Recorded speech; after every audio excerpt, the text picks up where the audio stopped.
Hello.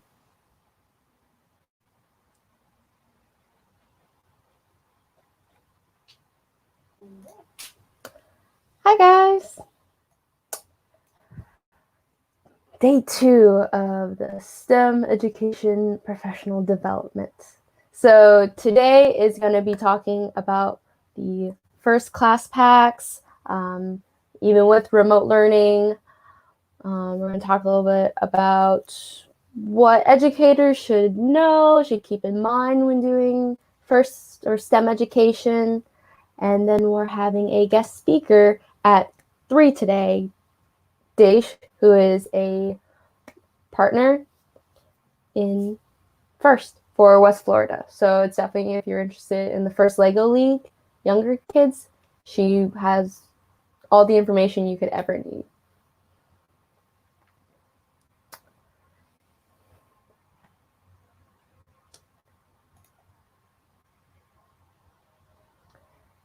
And I see that we have half of the people who signed up, so we're going to wait a little bit before I go straight into it.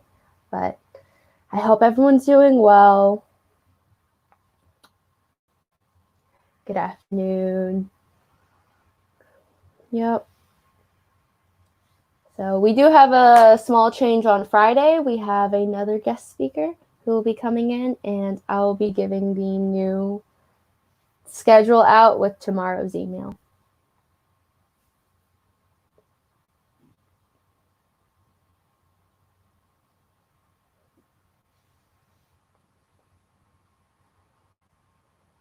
Yep.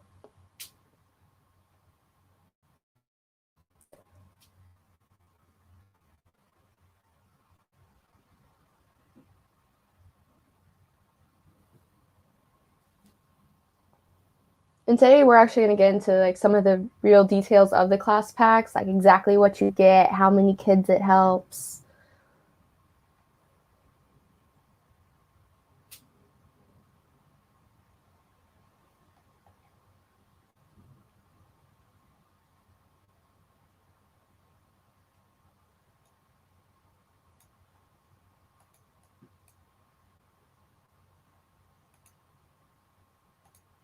I think my video stopped.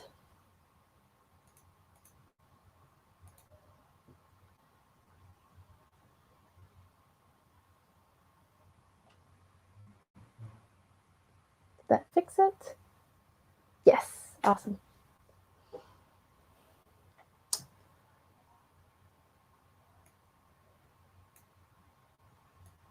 It's always going to start off slow, isn't it? Oh, we have almost everyone soon. Yay. So there's any questions that people have from yesterday? I know it takes a long time to like learn everything about FIRST, and it's really hard when you can't be at a competition.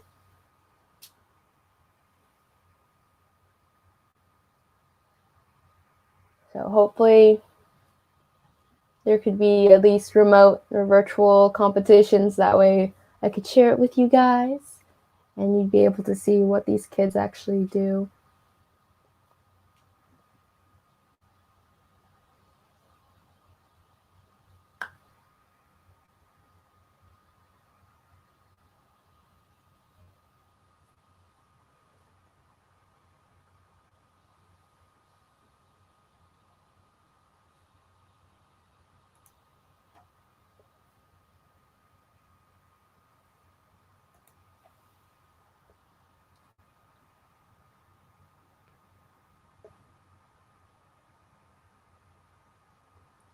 And I'll pull up the screen I have right now. It's a very nice, and I'll go about explaining it before we get into the PowerPoint.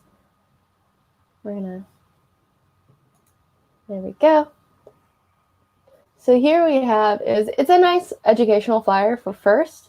FIRST does have an education department, so I will be giving you their contact information too, because these are the people who, if you have more specific class pack questions, they're the ones that know every single detail about this project, program.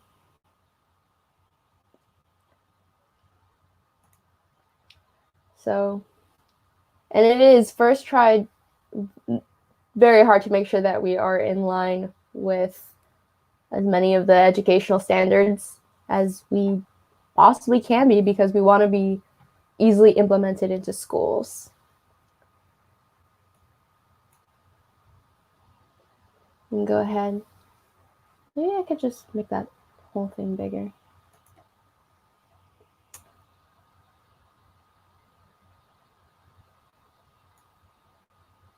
There we go, a little bit bigger. And so you can see that over here we have that nice little graph where it's all about engaging the students. So rigor, relevance, relationships. And I know some people actually did, with registering, asked about whether kids or not would be interested. And I think like with FIRST and the fact that the kids get hands-on experience, they don't just learn something, they have actions. They get to go home and be like, I built a robot. That's huge for kids.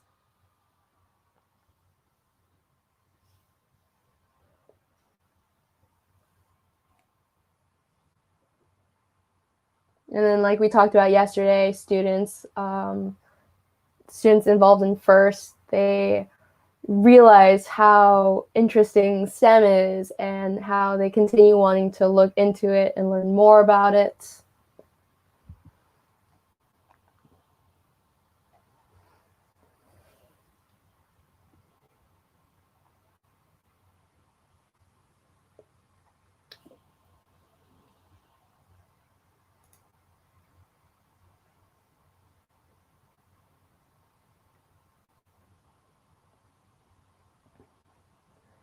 Then we can also, maybe I can get a little bit more into talking about our graph right here, where it's a student, teacher, and content that makes this all work together. So the rigor is a guide, which is student-led. This is all about FIRST, is you don't want to just teach at a student. You want the students to be active in their role of learning. And so they find their engagement in the activities that relate to robotics, coding, engineering, research. And cross-curricular environment means that FIRST actually can be implemented with other classes. Just because it's robotics doesn't mean like, oh, it doesn't have any effect on business or writing. And it does, because a lot of problems that these kids will face actually needs like a business mindset of, oh, we need to find more money. Oh, we have to write a business proposal to get a grant. And it's awesome when you like these kids realize, oh, hey, I'm basically starting my own business. So we'll also get into the relevance, which is students learning more about technology. I mean, now more than ever, we're all learning that if you become knowledgeable in technology, you're going to go far. Talked about yesterday that programmers, you could learn all about programming and possibly you don't have to spend the money, you don't have to go to university. You can get a job programming. There's so many programming camps, jobs, and there's always openings. Even right now with all this turmoil with like, oh, how am I going to get a job? What can I do at home that doesn't affect my health? Programming is one of the greatest jobs, I would think, because it offers that security. And then we go down to relationships. And then we say mentor-based because we want the students to feel like they're being heard. And with a mentor, it's not so much, oh,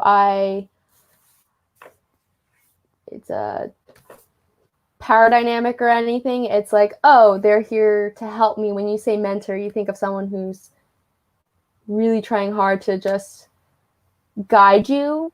And like in the video yesterday, oh, our mentors didn't give us the answers. They guide us on how to find the answers. And that's a bit of a trial and error in engineering, where a lot of these kids probably want to do their own thing, and even if they are finding going down the wrong path, you can guide them back onto like, oh, well, have you thought about a different way to find your solution?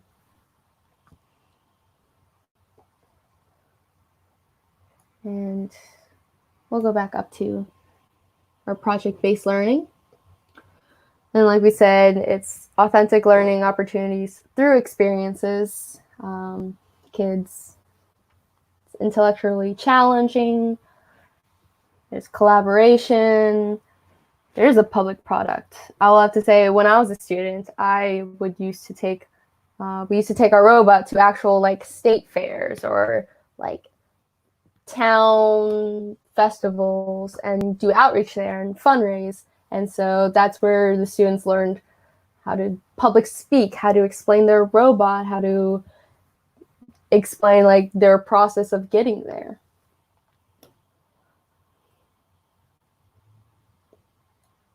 And then career readiness.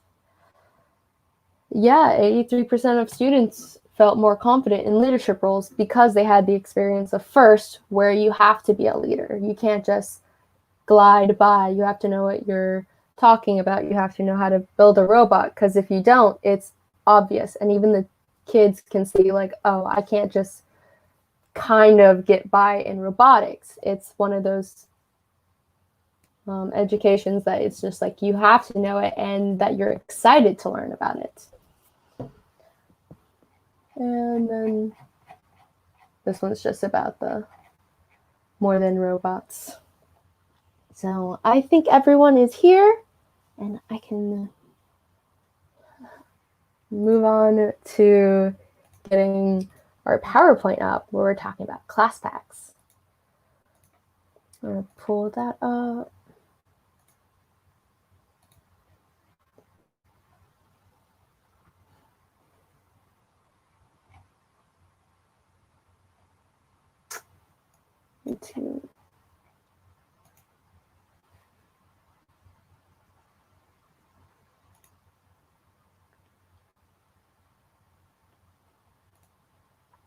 That's loading.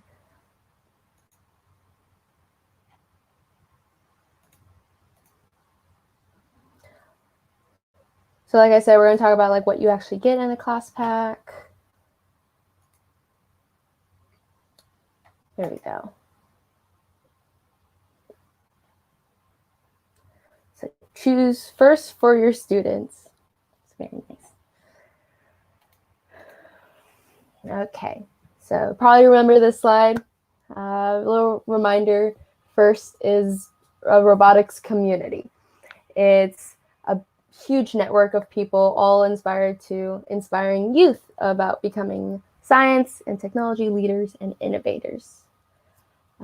It's all about project-based learning with mentors. We're teaching them science, technology, engineering, math skills, and even things skills outside of STEM. So, what's a class pack? A class pack is an option from FIRST that you can purchase to reach every student everywhere, anytime. So first off, with this whole distance learning, whether or not you'll have students, everything that you're going to see does have a digital format, and I will be taking you through the website a little bit later on. And so they can be implemented the class packs can be implemented in classrooms or as structured after-school programs. And it's high-quality project-based learning, and it's really detailed, but with all that detail, you can actually form it to work with your school or after-school program. So that's one of the nice things about it, is that you don't have to follow exactly every step.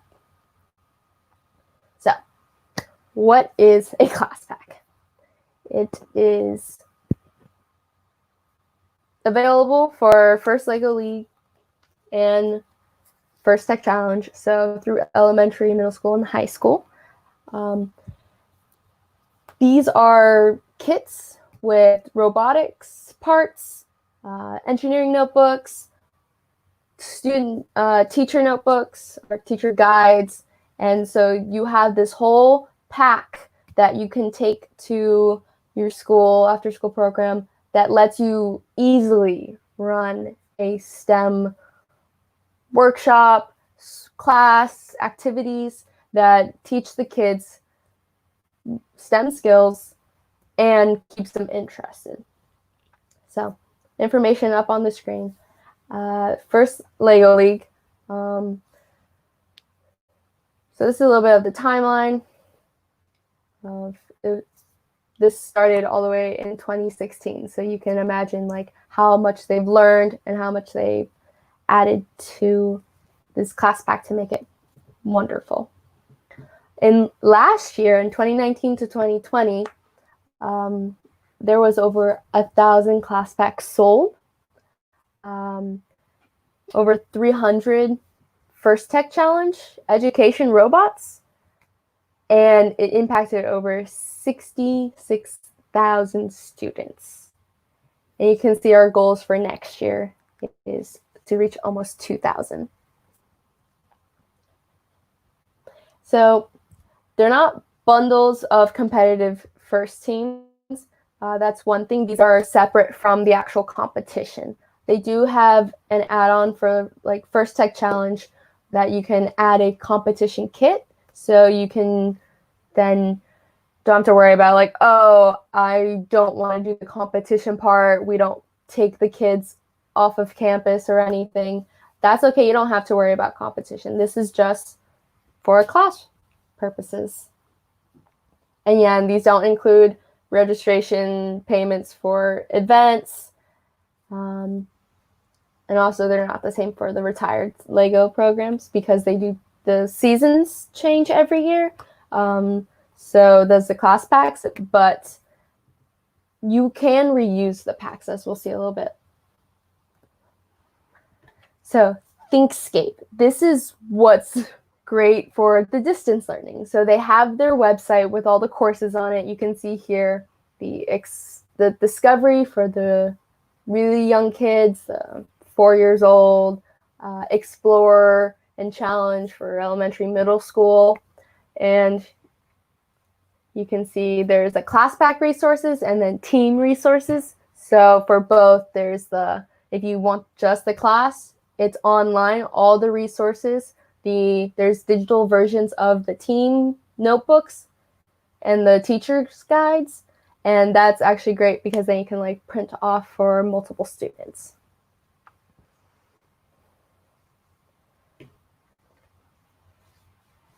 Yep, and there's a First dashboard, which is from the First website. And the access for teams runs the length of a season, which starts in August and ends in April. And then access for class packs are August to the following September. So there's a lot more time. So if you want to do like an after school program, you can do it after school and then also do summer camps. And feel free to ask questions at any time.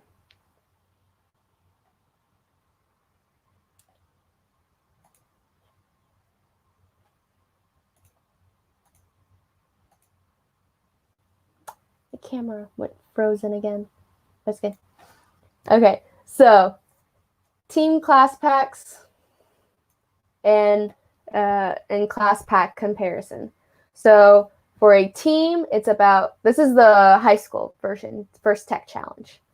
So for a team, it's 15 students. Like I said, most teams cap off around 10, but a team pack, you get digital resources, you get community support, there's outreach and marketing resources, engineering notebook guidelines, just the rules for the season, and then also access to FIRST scholarships.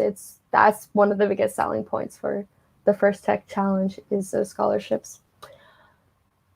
So what's not included in a team registration is the field elements, but you can make your own elements with guides that they give you, and if you really need like the exact things to make it.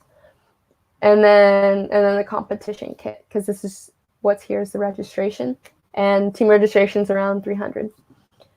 Whereas the class pack, so this serves 30 students. It has Thinkscape for a teacher account that let the students enter the Thinkscape. So you have to register your students and give them access to it. There's a teacher instructional guide, which I do have demos to show you guys what it looks like.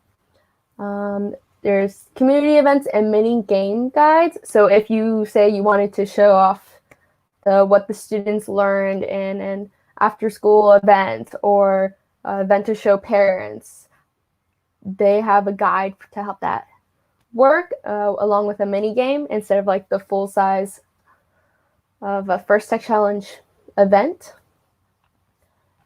And then there's 11 units of curriculum for 180 hours of instructions, 11 lesson guides, which help. That's like all the different guides. And then of course, 30 student accounts in Thinkscape.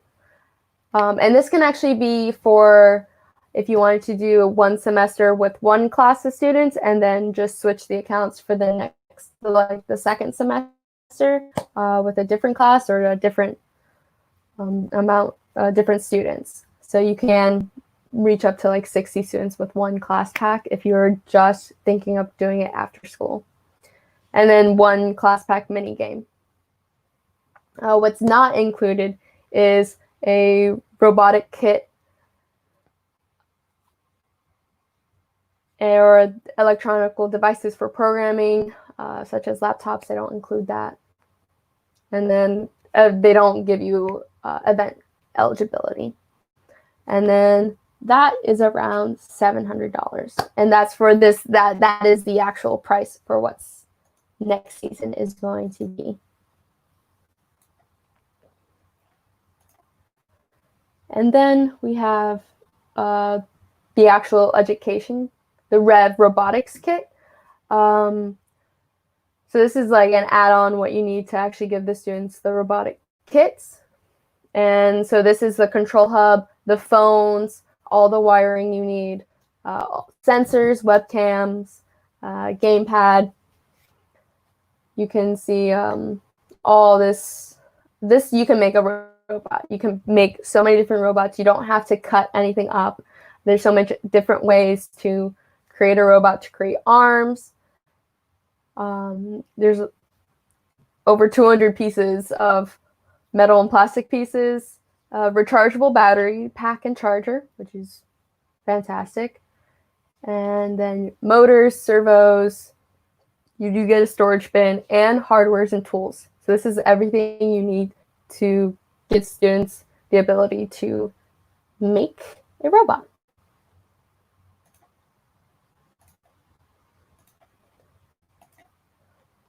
We're going to the education to competition robot upgrade.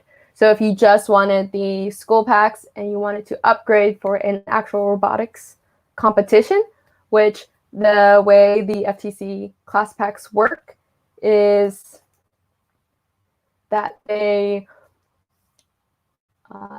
you can teach the students how to build a robot, and after like the first semester or the first couple weeks, the students actually have the skills to then build a robot. And it's great because then you could be like, oh, do you guys want to go to competitions? Should we register? And then I think that's a great motivation for students of being like, okay, you're going to join this class, and then you can also have this class in line with going to a competition. So you can see some of the upgrades, what they add. They add another controller because in the competition they want 2 controllers, and that's just an added $300. And of course, you don't have to buy everything. This is just for people who want that extra, okay, we're going to go the extra step. So how it works in a classroom.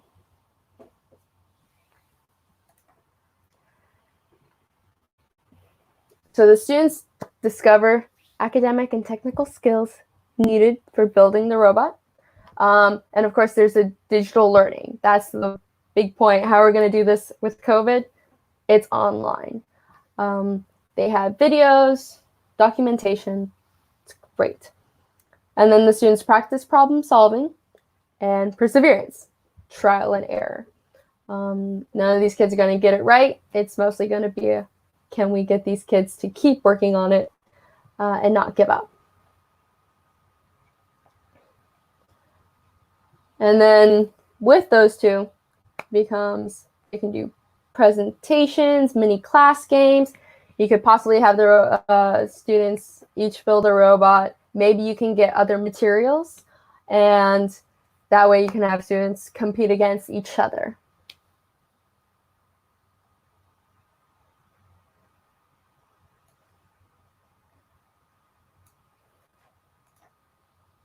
Okay, so now we're on to the younger kids.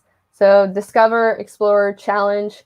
So you can see here, there's only a class pack for discover, and then the school pack for explore, and then the challenge set for the challenge.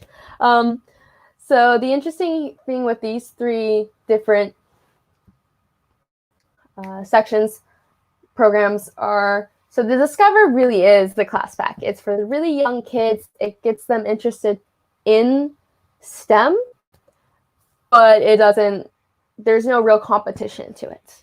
So you get 10, this is for 30 students. You get team meeting guides and engineering notebook along with the kits. Explorer class pack, you can see the price is $4.95. So you can see here the differences. The difference between class pack and school pack is the amount of students it reaches. And then the team is just the registration for competitions, because the Explorer is more of a research project for students. And then we'll move on to challenge, which you can see the class pack, team, and then the challenge set is actually the game table for running what the students program. And of course, you can add on more 10-pack students.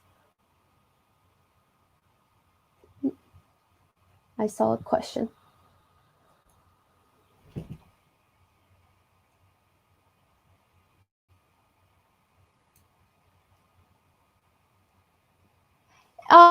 It's not so much an office environment. So I'll be able to show you what the students would see. It's more of a notebook. Well, I'll be showing you the demos. So it's more of an online learning. If you've seen anything like Schoology or like Khan Academy, where it's different modules. And you would be using the same site as a teacher for your students. So the only difference is like you would have admin and more access over the site, but you would see everything the student sees, and the student would see all their information as the guides.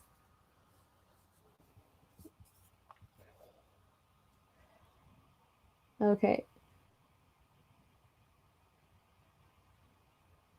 Is this when the students build a custom,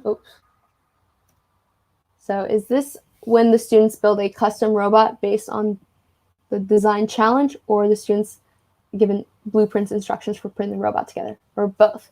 Awesome. So yes.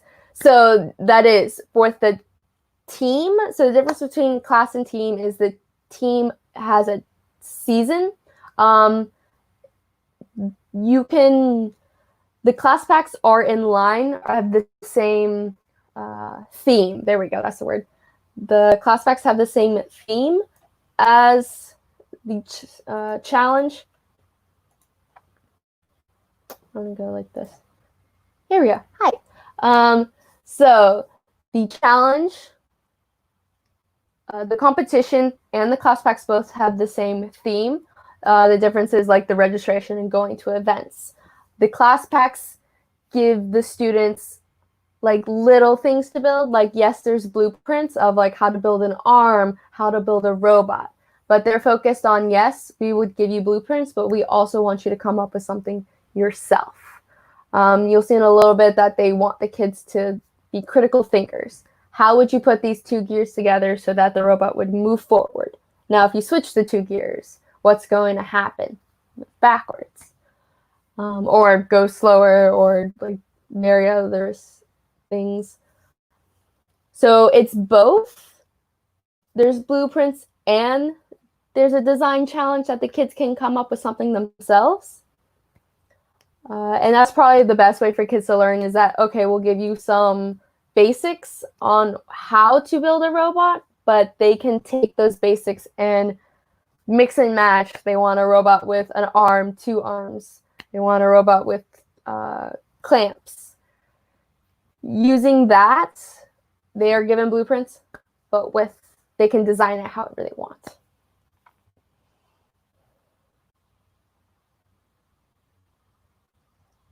And also want to go back to Yvette. You said they want to identify with the source. The source does come from the competitions, and you can bring students to competitions. It's public knowledge where competitions are happening, and there's always going to be, there's off-season events too that you can bring parents, teachers, other school officials to these events and be like, oh, here's what our students are learning about. If we go the next step, they can see the competition. Okay, so then what the class pack school packs team offers. So class pack is a team meeting guide, 30 engineering notebooks, so each for a student, 7 discovery sets, and then 30 discover more sets. For sites looking to start first at their locations getting class packs. Yes. So it is an annual cost because of it. August to September is the season of the class pack, basically, because it does change with every season, and FIRST wants to give that's for the online though. So you eventually hoping that the world can go back to regular class meetings. You still have the notebooks. If you want to be very frugal, you can just photocopy all the notebooks and then just give out printouts to students if you want to reuse the same set over and over again. We're not going to stop you. We would like you guys to continue buying the sets, but we understand, like, you don't have to. It would be the online material, the digital access that you would no longer have admin or access to. So it's really good for the upcoming year. Maybe you'll just want to, and then you'll still have the physical notebooks for the year after that. But they do change, yes. Every challenge season, they want to keep everyone have easy access to change from the class packs to competitions if that's what the school thinks is needed.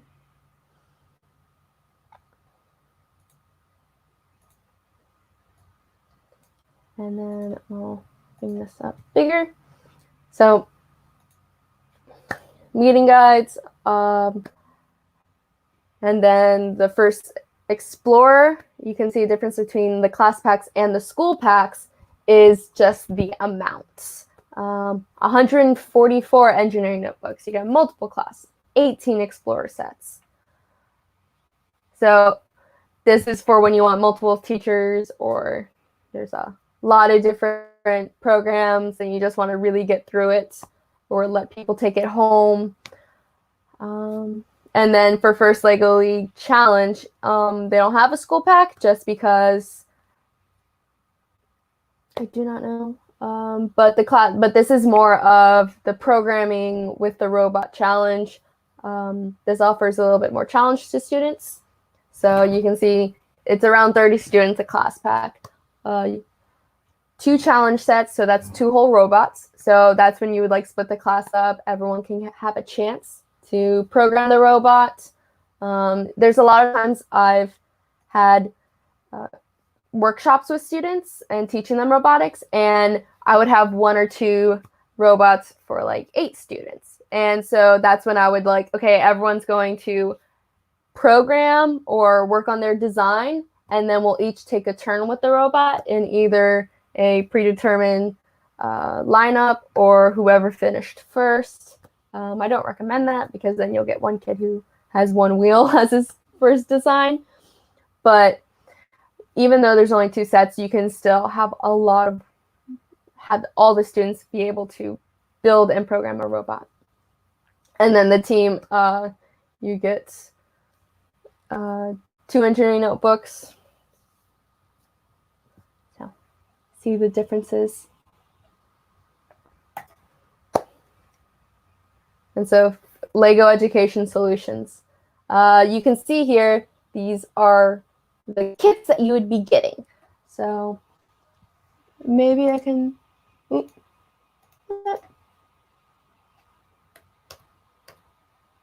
get back to them. There we go. So these are the sets. So Discover it's very child friendly, large pieces. There's no electronical devices. This is just to get students interested. And it's called, the actual set is the Steam Park set. It's very good. It's the arts included, so it gets kids excited. With the Explorer, you have the We Do 2.0 set, 1 per 4 students. And this is really nice. I've actually used this, the We Do before, and it's very easy. It's Bluetooth setup. And the kids catch on really quick because it's all icon-based programming. So even if they can't read yet, they're like, oh, this arrow is pointing forward. We're going to go forward, or it's going right. So we're going to make the motor turn right. It's very easy to put together. There's no like wires. It's all just Lego pieces sticking on top of each other. And then, yes, there is a electronical device. Maybe I can point to it. There we go, right there. And then First Lego League Challenge. Great set. I wish I could make this larger for you guys. So this is a robot system. There's a Spike Prime core and expansion set, and then also the Mindstorms. I myself have only programmed a Mindstorm. It's a robot that you plug into. I think I'll be able to show you a little bit later a closer version of it. And so there's the Mindstorm programming that can be, it's a free programming language application that can be put on any laptop without any hassle. Students can practice programming at home. And it's icon-based programming with a little bit of complexity that you can add numbers, you can make it more as complicated or as simple as possible. There's loops if you want to repeat programming lines. So it's really nice because you can teach students a lot with just this program. Even high school students would learn a lot from a Lego League Mindstorms kit. And then Prime is the newest version from Lego of a robot that's easy to put together, easy to learn, and it's just the newest one. So it's a little bit faster and easier to get the hang of. And yes, you get electronic devices. So the guidebooks. So we have the Student, which is printed and digital PDF. This is where the online helps.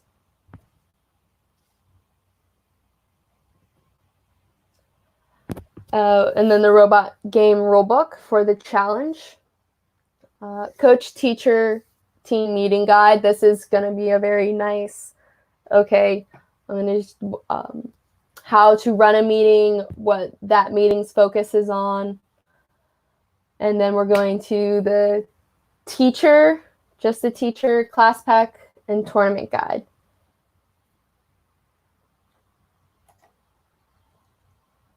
So the class pack guides. There's a festival, tournament, the audience, teachers. It's digital only, so it's only in Thinkscape. And then the contents is the philosophy, so like how we want to teach it, why we're teaching that STEM that certain way. Best practices, all the tips that you could need to help you. The implementation strategies, how like best to break up students, classroom management, store materials management, such as for batteries or not to make sure that the robot motors are in any trouble. And then teachers' resources and how to run your own classroom or school event. So this is very much like if you have a teacher that really has never done anything like this before, totally can help you all the way, or you can just take it, use the tips and best practices that you would need.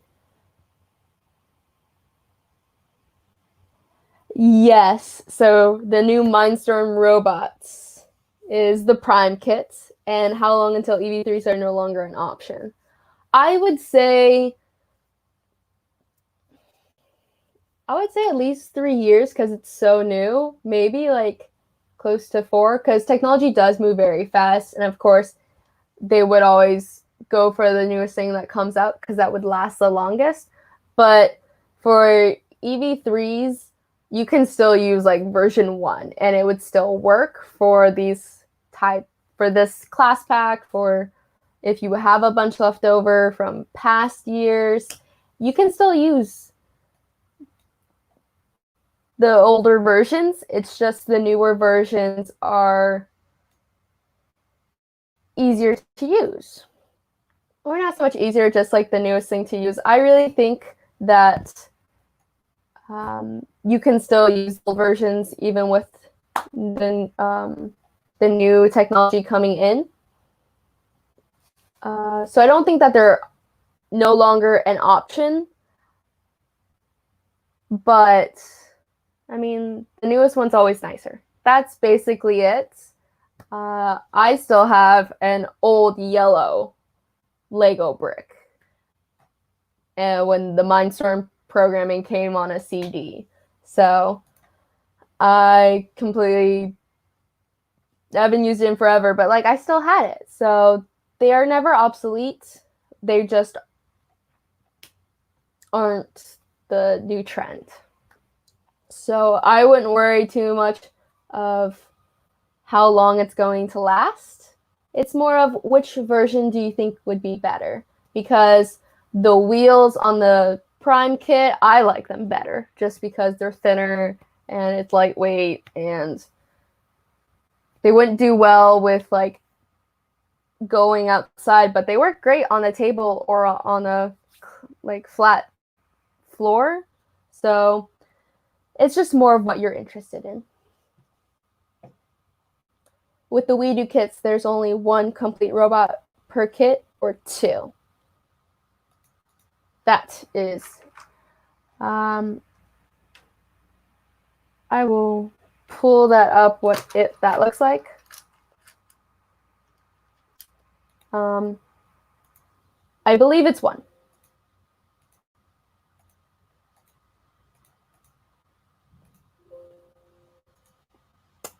And my video completely cut out, so we're going to not see me for the rest of the time.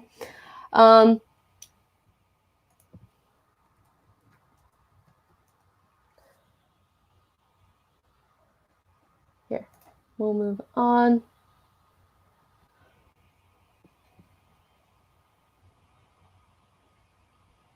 So the We Do kit, it has just one robot in it. That is true. You get one robot that moves. It's just a little motor basically for the We Do, but it comes with a lot of parts. And again, even if you just have one robot, you can still teach a whole class and just have each of them have everything ready to run their robot.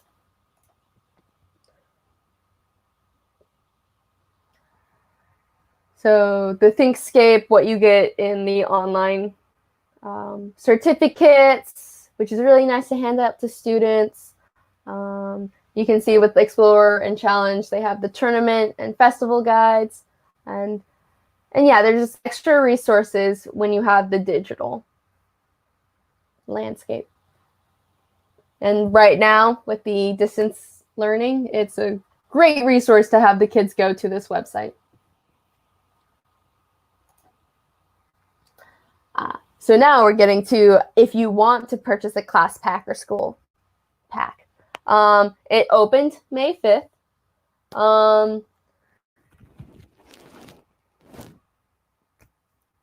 We're still accepting if you want to buy a class pack for the next school year. So the system has opened, but you'd want to get in contact with First School Engagement at firstinspires.org for specific pricing and if you wanted a large amount, what that would look like. I'll definitely be handing these out, all these resources to you guys in case you want to get in touch with any of these people about getting a class pack. Learning and assessments. So here's a little bit more about like what's in the class packs. As you can see, there's technical skills. So there's actual videos and PowerPoints on mechanical skills, engineering concepts, which is great because you don't have to come up with that. It's already there. And this is all teaching them how to build a robot. So it's all applicable. They can see, oh, this is what this can be used for. And they learn the concepts, the basics, to then they can problem solve and go through trial and error trying to build and modify and improve their robot. And with it, first, right here, you can see it's First Tech Challenge, but it's all about teamwork. So they do want to collaborate, communicate. They have different forms for, okay, so who was in the after school program, we'll go with that. Who came in today, who worked on what. If you document everything, it's great for them to realize, oh, this is what people do in an actual job. They document. And when you have that documentation, you can go back and be like, oh, we already tried this, and here's the reasonings we didn't go on with that sort of design. And there's also rubrics, which is if there's like ever any conflict, you can go through them. And it's for learning outcomes, how to set goals and improve. I think I have one of these forms. So for FTC specifically, here's one semester, which is a 40-80 hour of instructions. And this is great for just an after-school program or a summer camp that you're just like, okay, this is just a little thing we're going to do. So why First Tech Challenge? This is online resources on how to build a robot through engineering basic principles. And they build it. So they have a team plan, a robot plan. They do learn about safety with tools and other things, even in an online environment. And so as like a camp, they would still go on as if they were a team, and they would develop, okay, who's going to work on what. There's strategies for if you're doing a mini competition. And then we have the robot system, which is the actual design of the robot, the chassis, the electrical, the designs in, oh, we want an arm that extends really far. Well, can our robot handle that much weight when it's outside of the robot? And then like the concepts of fundamental physics, of speed, torque, gear ratios, and like you will, when students see like the actual uses of physics, it changes their perception of the program, of physics and geometry. Computational thinking, this is programming, how to write algorithms. This is basic programming, and even it can go as in-depth as the kids want. And then sprint to complete. This is project management. Okay, we have a competition, and we have 2 days to finish making our robot when they've only have the wheels on. And so it really gives the students like, okay, so we have to make sure we get each part that we need done in a specific time. And then complete and present. Compete, yes. And so this is if you do a competition or presentation, the students can see, oh, this is what this group did versus what the other group. And so it's a nice end of the year or end of the camp show and tell.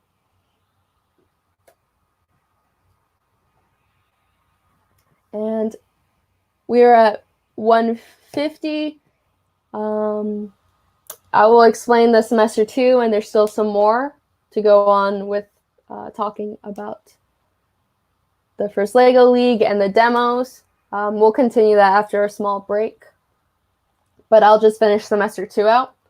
So with if you want to keep going, there's the community impact plan where it's all that outreach and how FIRST has a focus on helping people. And FIRST isn't just about robots, it's about making yourself a leader. Iteration and design and redesign. So it's never perfect the first time. You always want to keep evaluating and finding out more optimal ways of making your robot better. Advanced automation. Robot efficiency. With this is to get more in depth with robotics and maybe get these kids really interested in mechanical or engineering. Advanced computational thinking, improve algorithms, more skills in programming, like more efficient ways of, oh, there's so much more. This is text-based Java programming. This is actual programming that professionals use. And then more iteration and redesign. As the engineering process, you keep wanting to improve upon your robot. And then career and discovery goals.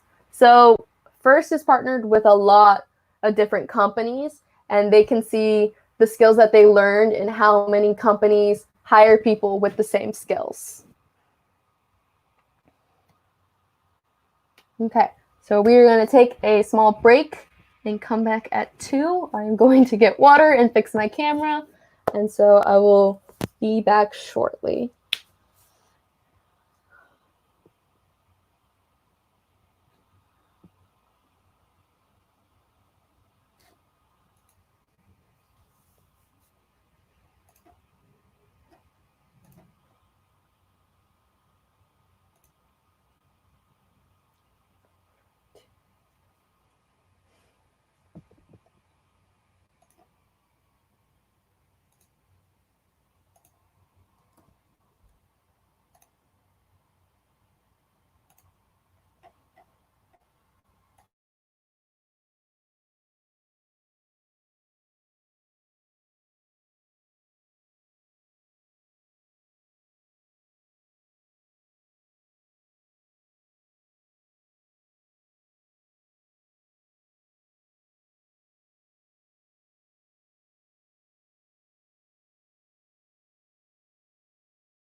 Hello.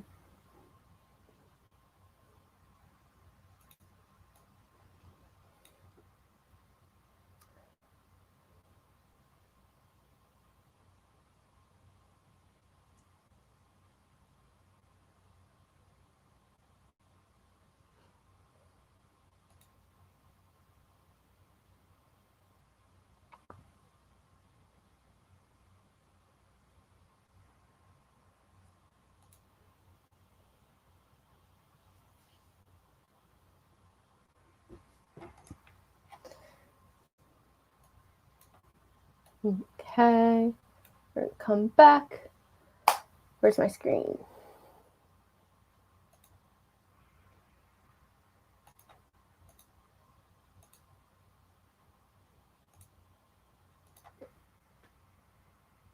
Here we go.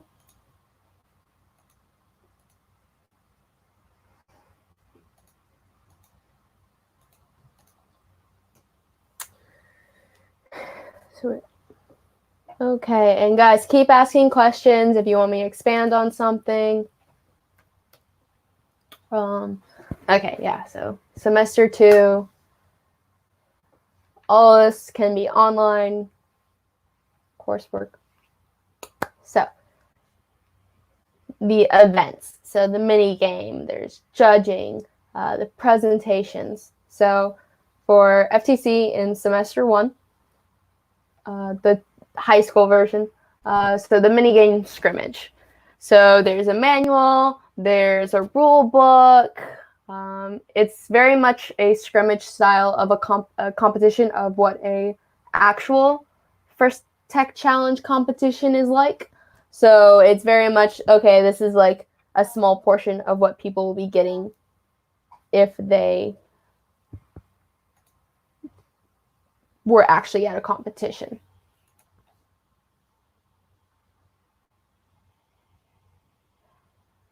Yep, on Friday, we'll actually be showing you the competition fields and robots in a physical sense.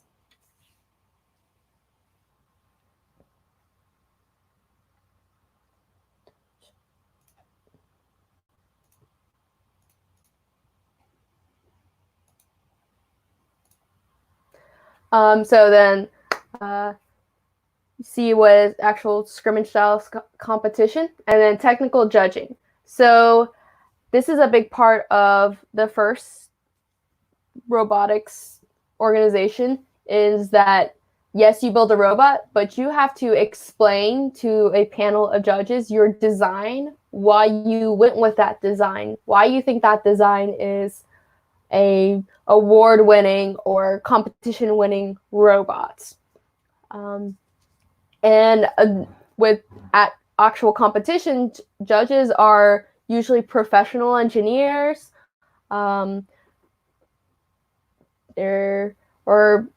They could be parents with a difference of maybe a background in business or entertainment, and they want to know about, like, oh, why did you put your sponsor stickers on this side of the robot? That's for like at actual competitions, where here at the mini game and judging, they will give you, the judges,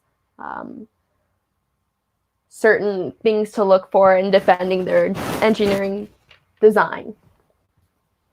And then semester 2 with the community events, this is where you could like possibly bring in parents or show other people or your community what the school is learning, and team presentations. And this is where you can like really enforce the public speaking skills and having the teams present their robot and explain the design and have them be proud of, like, oh, this is what we learned and we made a robot. We didn't just learn how to make a robot, we actually did. And then, yeah, and then the community impact project is such as the science fair. So maybe they could go out and go to an actual engineering company and learn about what they do there, and maybe come back to their community and say, oh, well, we need to use energy saving light bulbs, and that would save you money, or these sensors will help dim the lights when people aren't in the room, or maybe there's more safety that could be implemented, or even right now with FIRST teams building or fundraising for protection equipment for their communities. There's many different avenues that students can go in trying to make an impact in their community using their STEM skills. And so here's some engineering notebook templates. So you can see that, oh wait, I just saw a question.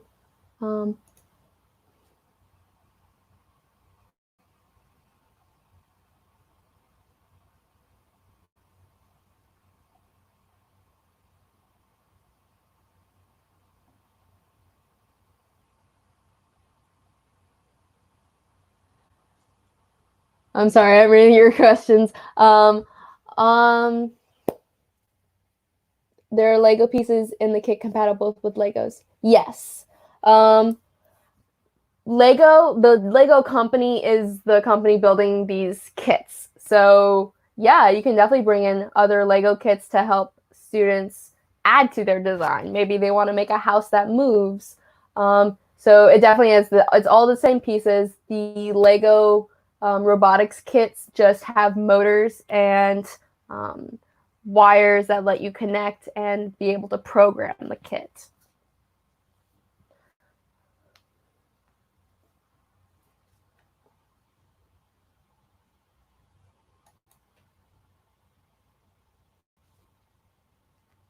And yeah, Lego Education's website is where you would buy the replacement. Awesome, Jose. So the engineering notebook template, which this is Tech Challenge. I'll show you the Lego also. And so you can see there's the, where's my pointer? Okay, so there's the game strategy, the robot, the brainstorming to solve this problem. It's really getting the kids through the engineering process. The ideas, pros, cons, for them to understand, okay, why are we going with a certain design? Team goals, team members, who's doing what, and what's in progress, what is done, is there a deadline? And so this is all very good for students to learn of, like, okay, how do we keep documentation of what we've done? The rubrics and digital badges. So this is some of the digital badges you can have for the class pack.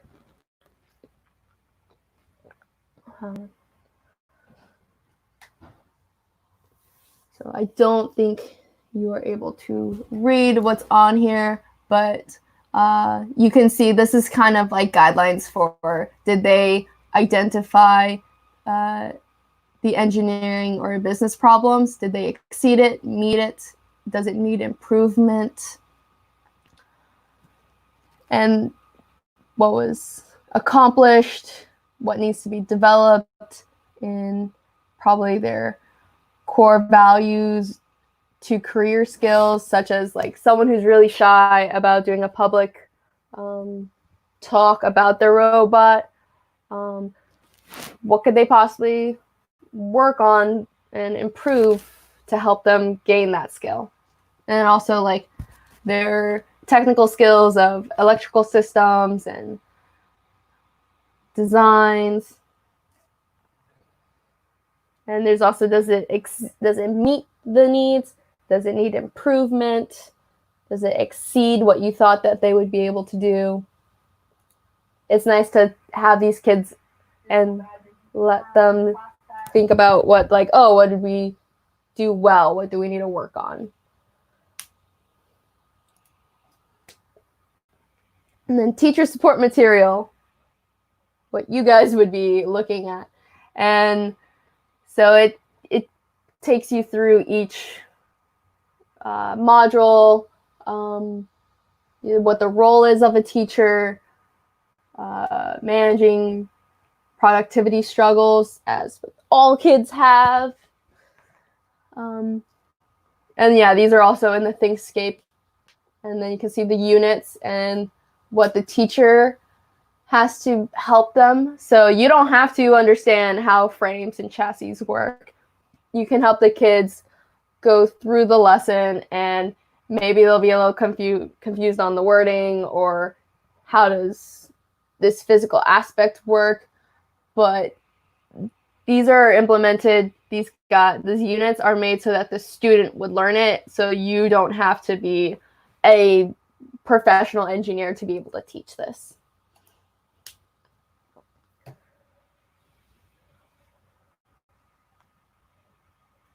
So we have the sessions and actually I'm gonna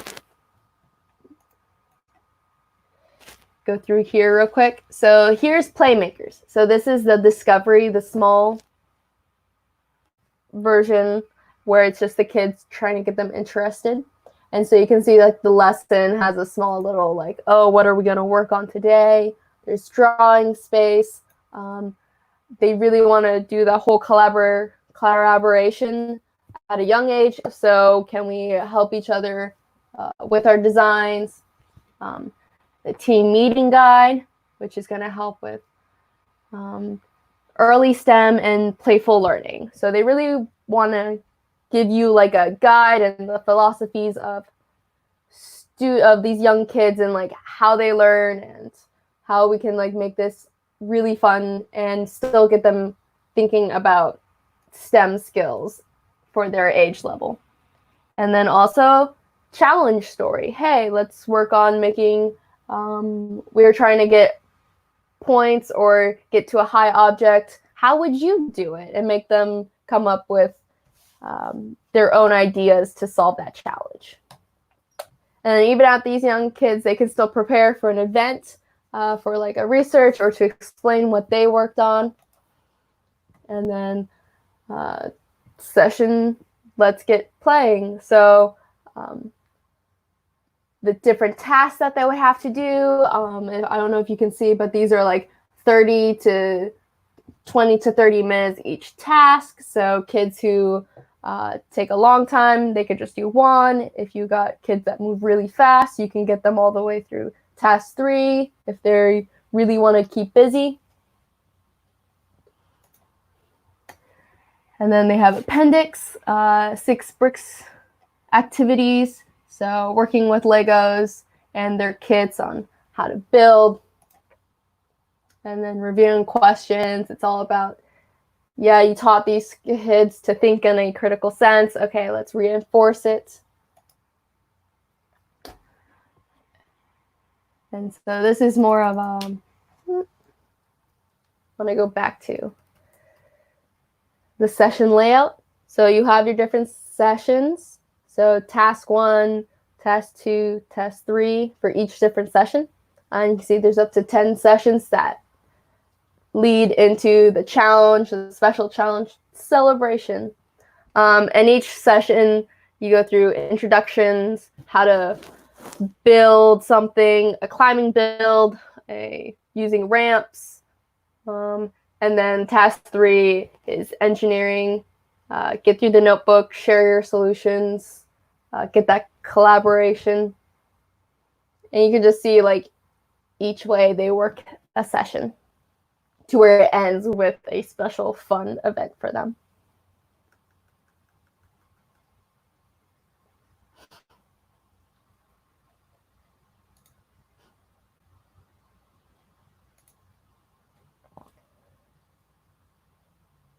So then we have the Playmakers Explore. So you can see that you got the session, which is the introduction to the challenge. And that you can, if you need, can go straight into a challenge if you went for the robotics team set, but there's also the group sessions. Session 2, 3, 7. These are the we do's, the explorer versus we do sets, and they each have different challenges of teaching kids STEM concepts, basic skills. And here's their notebooks. So core values, they really want to teach, okay, so we're learning, but we're also learning while we're all having fun and making sure we keep in mind we're listening to each other. It's very visual for the kids to see what they can do. And of course, this is the physical book, but it's also online in a PDF version. And so there's places for the kids to write down their thoughts, to design, think of what they want to build.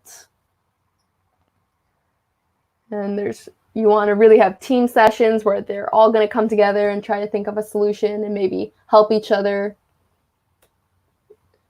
And then career connections, because this is our Explorer kit. You want to be like, oh yeah, all the skills we just learned can be applied to this engineer while she was working. And then the team meeting guide. So this has what you need for that lesson. What's the layout? Manage the general tips, the checklist. This is going to really help you just keep everything organized.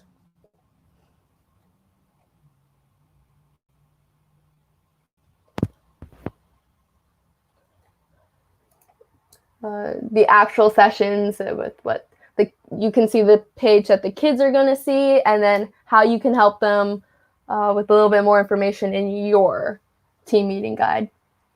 And then also prepare for the festival, the activities, and even more activities to help with just if kids, they give you enough to have the kids busy, but if you still want to give them a more challenge, that it's there. And replay. Now we're getting more into the middle school level. And you can see there's actual robot lessons, both with Mindstorms and Spark. And you can see that they have all the different groups that you could let these kids into, since there's 2 robot kits with a class pack. And then the robot group and innovation project group, they're all working on the project. You want them both to learn the STEM and outside of STEM skills. And I'll say sometimes these research projects can get really fun. I've known kids who went to power plants to learn how energy works, construction sites, especially last year with the challenge where they were learning about how to build a city. That was really cool for them. And then the replay engineering notebooks. So the program, the team's journeys, this is very, again, visual for the students, what the challenge is. This explains what the innovation project is about and how it's more than just a robot. And then core values, why it's needed, robot lessons, like we said, the blueprints for building instructions,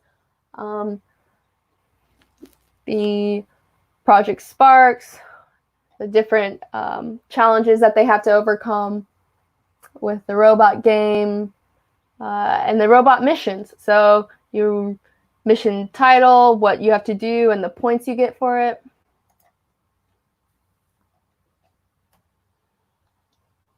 And here's the engineering notebook, what the kids have.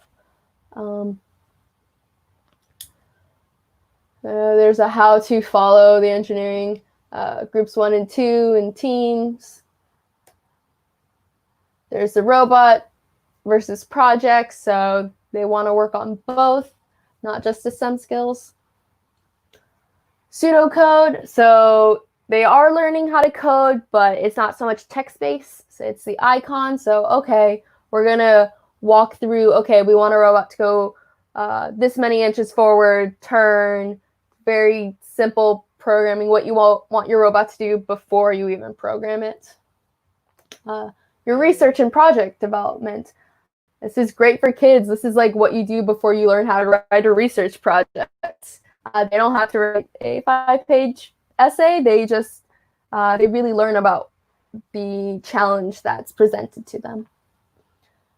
Guided missions, they have throwings for replay, how to like throw one of these plastic balls into a hoop or as such. And then again, the career connections where the skills they learn apply to actual people. And then team meeting guides. What you're gonna have is what does the team, again, the checklist, the sessions, general tips, checklists, how to help the kids get through their engineering notebooks, final checkpoints, did they get what they need done, and then extension activities ideas, because you can go as far with this as you want. Then we have our robot game rulebook. So kids love competitions. And then, so it comes in with the field setup, the missions, rules, how they can get points. Path diagrams great for when the kids, you just want to have them take the time and think about, oh, what's your strategy to get as many points as possible. Okay. Oh, went through all of that. I'm actually going to switch over and show you the up close of the first LEGO League.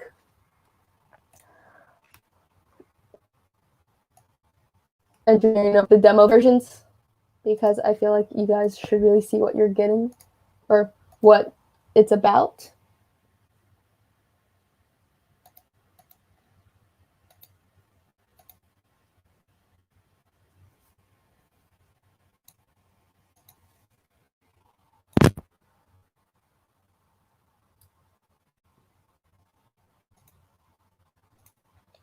Okay.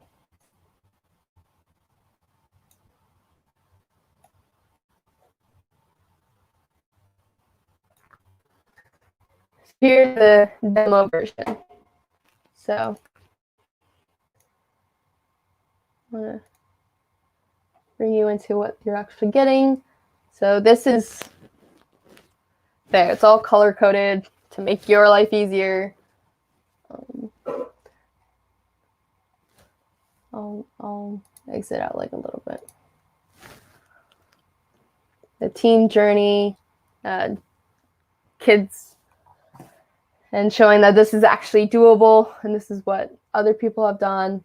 And you can see here, like, you can talk about the core values and what it means to the kids, and how they would take these values while they're working on their project in robots. Yeah, and see that this page would be completed throughout the sessions. And so introduction, you're watching the launch video, you read pages 4 through 7, group 1 versus group 2. So the projects versus the robot. And then your team together comes back together, you share what you learned and discuss, and they have all this space. And here we have session 9, which is like all the way at the end. And then you can see the difference between the innovation project, the robot group, and what they've worked on, what missions, because sometimes you can't handle like going through all the missions, which is great when you want to keep working on them after you've gone through 10 sessions. You can go through each mission. And then what they share, the difference for robot versus project. And this is just an up close so you can actually see what you're getting. And then where they work, their connections, advice. He works with Lego education. And then we have the rule books. Kind of, you can understand what's in a rule book. Here we go. Here's the Discover. Why is it doing that to me?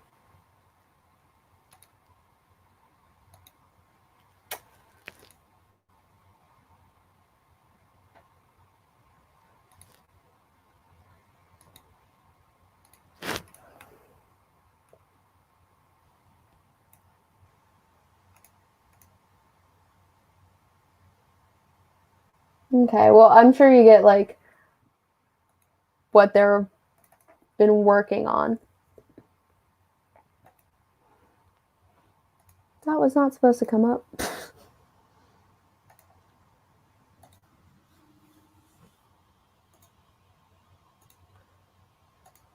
And then we're gonna, and here's the Discover Team Meeting Guide. So here's the introduction and working as a team. Teaching tips, big questions. So here's like what would be helpful for you. The different, where you'd find the warm-ups or how to get the kids like kind of like those icebreakers, the different tasks and what they should, discussion questions and what they should build and test.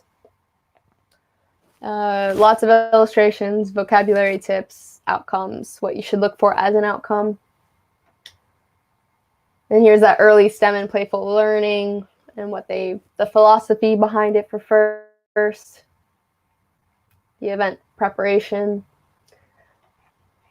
And then you can see here, like this is like the big one for like the session is what you get. So the tips, the warm-up, that's 20 minutes, the task, that's 10, task 2, 30 minutes, and the outcomes that you would hope the kids get from it. So this is like the simplest, okay, let's go through the STEM, the session.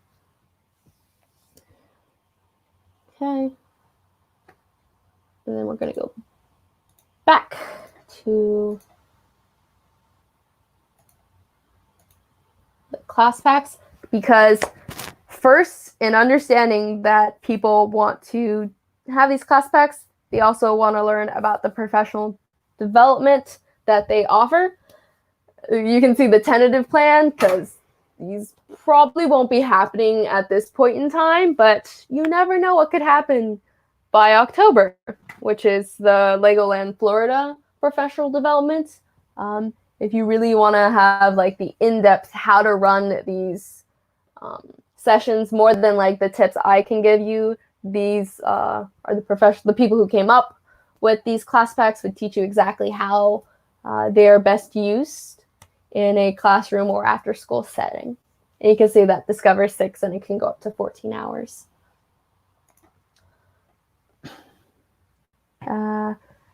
This is what happened last year in our 2019 to 2020. There were 15 certified trainers. They trained over 600 teachers. These are the different regions, and there's 25 districts. And you can see that they were planning to come here to Florida this year. And here we have is actually the first education by the numbers. So you can see the unique sessions of FIRST professional development was given of like 50 unique sessions. How many teachers were impacted, the different actual partner school districts for FIRST. And like we told earlier, there was 66,500 students reached through this.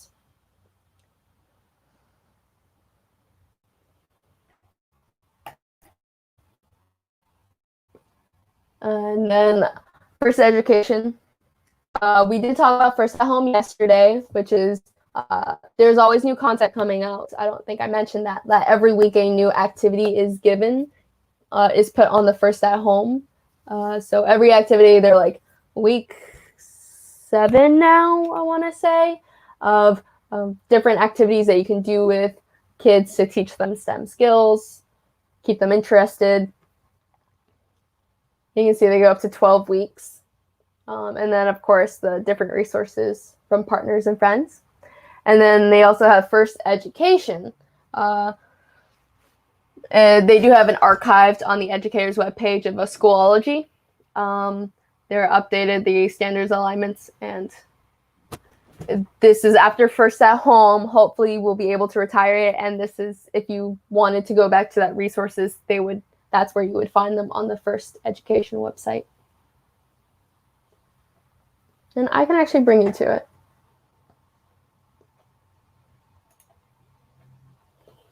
So this is First Inspire's curriculum. And this is the different class packs. So this is where you can come if you want to get some or implementation options. Here's some of the content, the standards alignments: Common Core, Computer Science Teacher Association, International Society for Technology in Education, Collaborative for Academic, Social, and Emotional Learning. And you can see how each first content aligns to each standard. And you can see all the different ways. Like Common Core Math and English Language Arts. And then archived First Lego League. All these different modules that are available for you to see.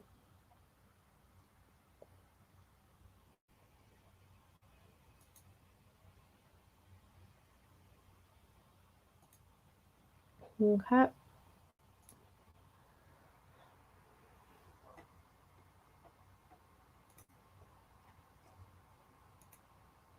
Okay. And for more questions to learn more about it, like I showed you for the people here earlier, I can bring that up as the infographic, or you can scan a QR code. And there we go. If you have any more questions, we can talk more about what's in the kits themselves, because I know people had a lot of questions about it. And was mentioned in the chat, Friday we'll be actually showing the fields and kits parts, because we actually do have a WeDo kit at AMRoC along with a Mindstorm, though not the Spike Prime yet.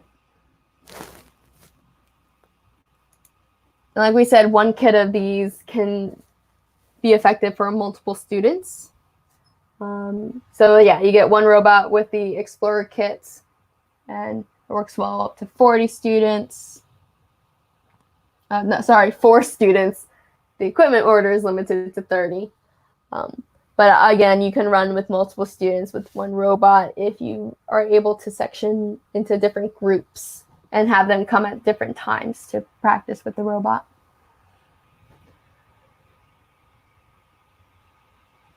And then along with the Mindstorm, again, just because there's a new version doesn't mean this is outdated. You can still use this. The programming language is still very fascinating. It's a little bit more easier for students to understand the Spike Prime, but again, it's just a preference.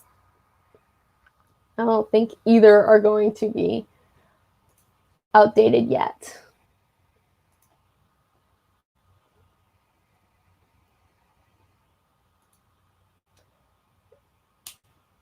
So, oh, and Tech Tricks, yes. So class packs for Tech Challenge. Let's see, let's go back. This is the Rev Robotics kit, but there is also for the competition is Tech Tricks kits, which they're just different materials, a different brand. So these are just different ways, like different materials to get your students the materials that they need to just work on their robots.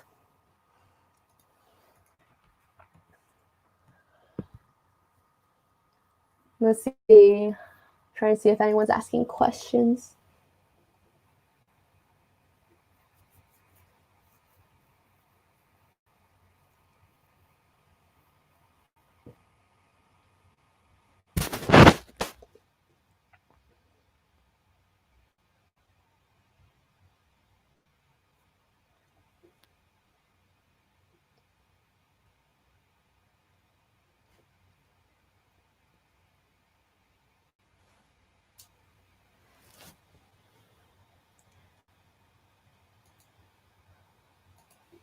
Well, we're soon going to have our guest speaker come on at 3, which is Dave, who is actually, I know you guys have been talking a lot about the Lego League kits and class packs. So if you have any questions, you can wait for her, of course. We can definitely go talking about other resources with after-school programs. So, of course, FIRST has this class packs that you can get with the online resources, but maybe you're just looking into after school. Oh, I just got questions popping up. So essential programming elements are not included in class packs. Yes. And you can see that AMRoC comment, Terry is going, the Go Builda has almost identical equipment. That is a reason that they do have different, for the different prices for the kits, is because some maybe right now we can't meet, and so it's probably, it wouldn't be good for schools to buy this really expensive kit when they can't even get the materials to students. And the students can go take the online resources at home, and possibly they have some skills. I've made robots out of cardboard before. It's totally possible. But it's just for that fact, like maybe you can find different ways to pay for a robotics kit, get a different robotics kit. They'll tell you in the blueprints what to work, like what part to put in what place, but robotics parts are all the same. There's gears, there's brackets, there's screws, and you can find those anywhere. You can just maybe you got gifted like a whole bunch of Home Depot gift cards. You can buy the same materials at Home Depot. Basically, like definitely the motors is online, but you can find different ways to buy that. And right, the Go Builda is competitively approved by FIRST. Yes, so with the class packs, they don't have requirements of the material you use, but if you wanted to switch from the class packs to the competition, there's a lot more rules on what kind of materials you're allowed. Basically, they don't allow a lot of like off-the-shelf, all pre-made robotics arms and stuff. So if you do want to go and start off with the class pack and then move into actual competitions, that is a risk that might be taken. And then, of course, with the Lego kits, if you wanted to buy those, the class pack, those come with the kits. So they come with the Lego sets. And then the actual challenge sets.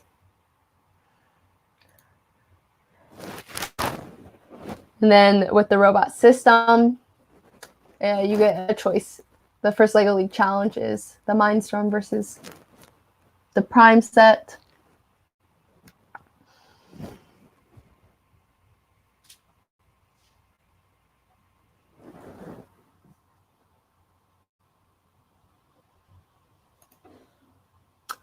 could you supplement the class packs with Go Build a Gear?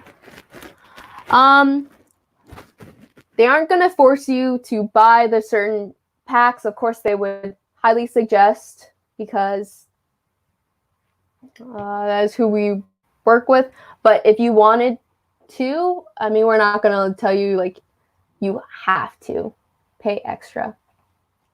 But the class packs come with the actual sets that you need. And that's for FTC, the Go Build a Gear. The FTC is the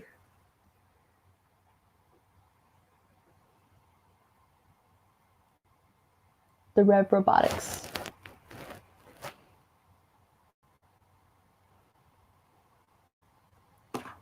And of course, it's the FTC has that easy upgrade kit.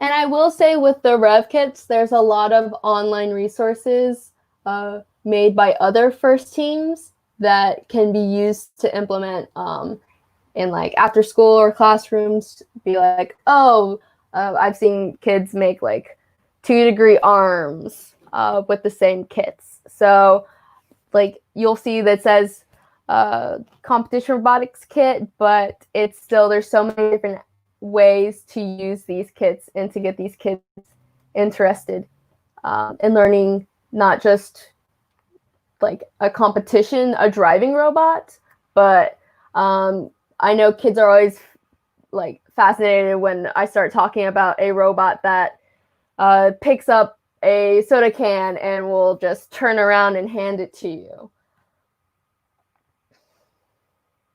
And that's when you can really get the kids to think about, oh, how would they make a robot to help them?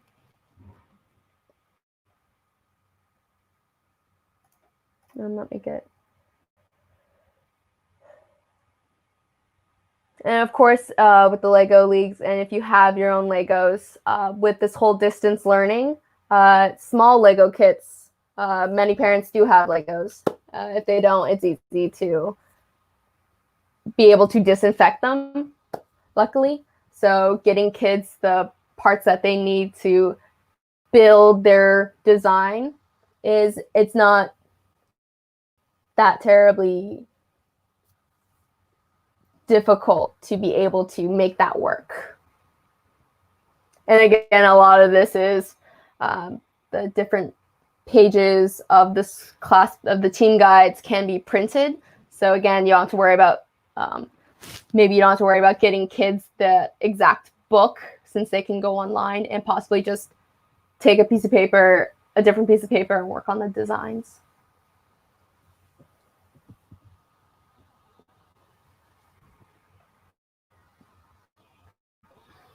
And we have about 5 more minutes before we'll take a break for our next session.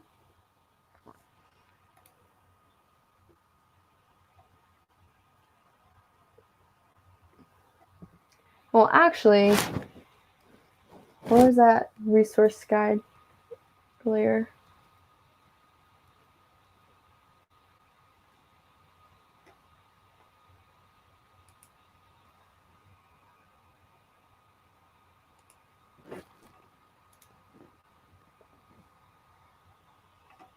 And here is actual more on the specific class packs. Here we go.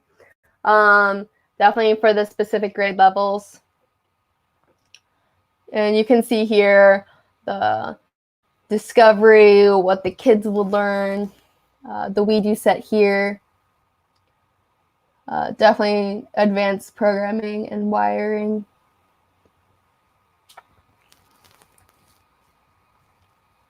And it is the Playmaker. This is the seasons, the upcoming season. So exactly what you're seeing here is for the 2021 season. Even if it's the competition is done remotely, this is still what they're using.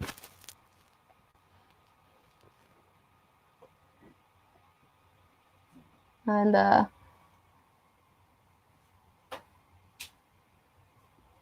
Explorer set for grades 2 to 4. And here's the, I guess, hopefully you can see a little bit better. Here is the first LEGO League Challenge. So this is the actual competition field too. So a little bit more about this game. They start with the robot here in this corner of a circle, and then this is where the robot would go and be pre-programmed to do different tasks. And you can see that the theme for the upcoming season is sports outside, which is hilarious and motivating, that hopefully we'll be able to have sports events again. And the different robot game rule books. So this is the same, like the rules as would be in the actual competition. And the first tech challenge.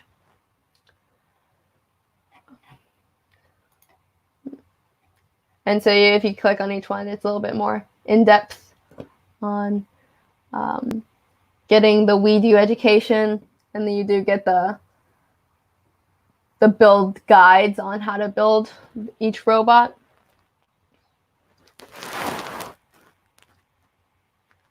And just a little bit more. The Explorer set includes 700 plus LEGO elements. And of course, if you want to just get into more information. Here, they're asking about what you get in the kit. This is what you get. You see, it's very easy for these wires to be implemented to make the We Do set work. And these are Legos. It's simple to add more or to buy replacements. And yeah, these do have to be Bluetooth enabled electronic devices to connect. Again, the standard class packs. And this is more of like, I'll be giving this website too afterwards, just so you can see like participation costs, the set, professional development. If you wanted to, they are working on remote professional development. I know we saw like they were thinking about Legoland. That's a little bit to be determined, but if you're interested, there's more on this website, and I will be giving this to you. And so that's for each of the grades. What the kids learn. And I don't see any more questions.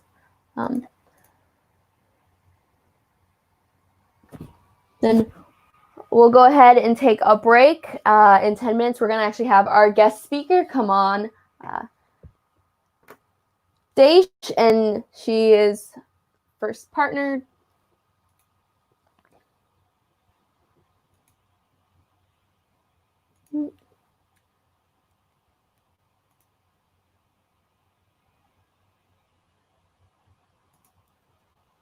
I think my microphone wasn't working for a second.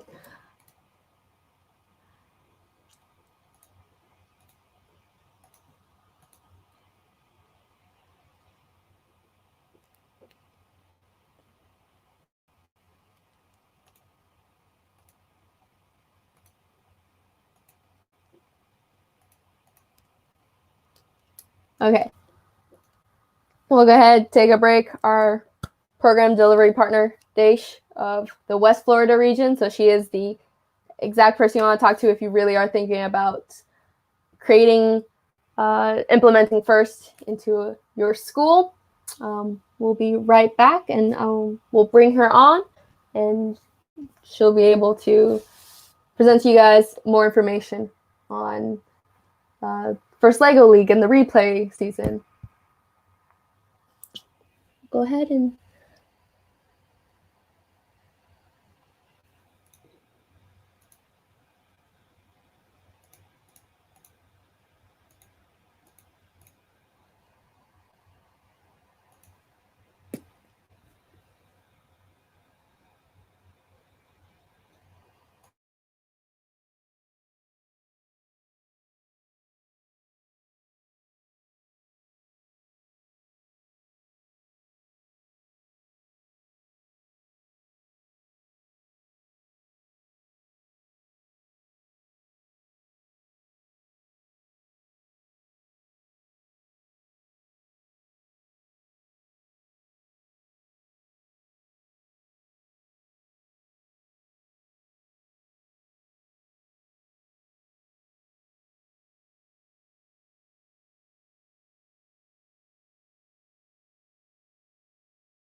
Hello.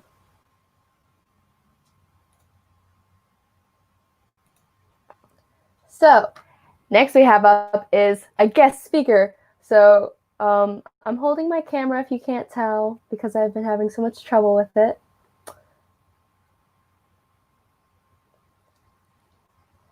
And I'm going to go ahead and introduce Daesh Begley. She is the program delivery partner for First Lego League in West Florida region. So interested in the elementary, middle school age range, she's the person to contact and talk to. She's been a volunteer with FIRST for over 10 years. She was actually a volunteer of the year with special recognition.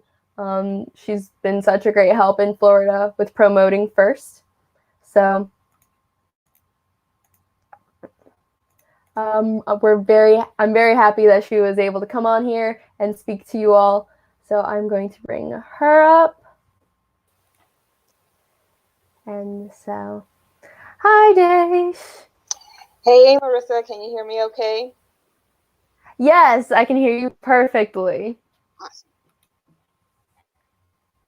Thanks so much for having me. I'm excited to be able to talk with educators about our First Lego League program and just about STEM in general. Yes, I am the Florida program delivery partner for the West Florida region, which is 16 counties strong, y'all.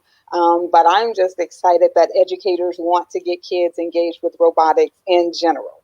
So I'm going to share a little bit more details. And Marissa, what I'm really hoping is that you'll monitor the chat so that I can answer specific questions and make sure that I don't leave anything out, okay?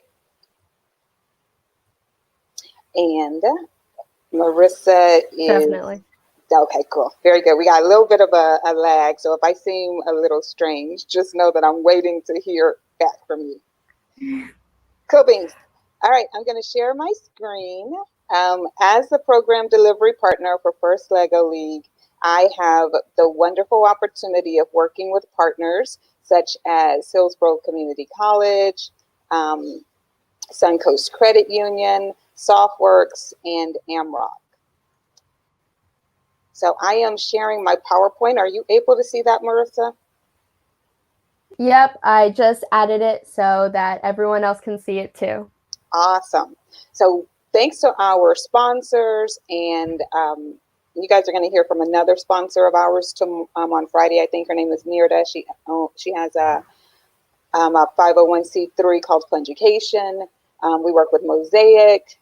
My company, Tech Play Zone, is a sponsor. So we have lots of sponsors that come on board, and they do lots of different things. Amazon is a sponsor as well. And one of the things that they allow us to do is provide grants for teams that want to get started, that have never been started, that have never had teams before. So if you're in a school and you're thinking to yourself, Daesh, I would like to be involved with First Lego League Challenge, or we are sort of interested in getting a class pack, then perhaps there are some opportunities for us to work together to make that happen, thanks to our partners. You're looking at a picture right now of volunteers from all over our 16 county region who come together every season to help coaches. We mentor coaches. We provide opportunities for teams to compete. We provide mentorship. And it's a lot of fun. And as you can see, we are a family. we are a bit of a crazy family, but we are a family. We're excited. We're thankful for the young people that are choosing to pursue robotics. We're thankful to the coaches and teachers that are willing to take their time to show the kids how to do it. So we're thankful and we're excited. We are game changers. As you've heard from Marissa, this year's season is called Game Changer. And for First Lego League, it's Replay. And it does deal a little bit about innovating the area of sports. And I don't necessarily want you guys to think of sports as being outdoor sports. It could be, how do we get more kids involved in chess? How do we make chess more inclusive and diverse? How do we get more kids involved with, and this is going to sound crazy, but my kids introduced me to online tabletop through Steam.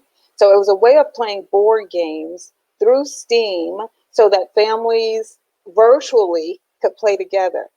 So when we think of games and sports and being innovative, we are going to encourage our kids to really stretch the boundaries of what it means to play. And of course, we're probably going to deal with physical fitness in some form, and we're going to probably talk about movement in some form. But I definitely want our kids to not limit themselves about thinking about outdoor sports, because there are a lot of things that we do indoors where we can move. And we might have to think about that, right? Especially in the climate that we're in.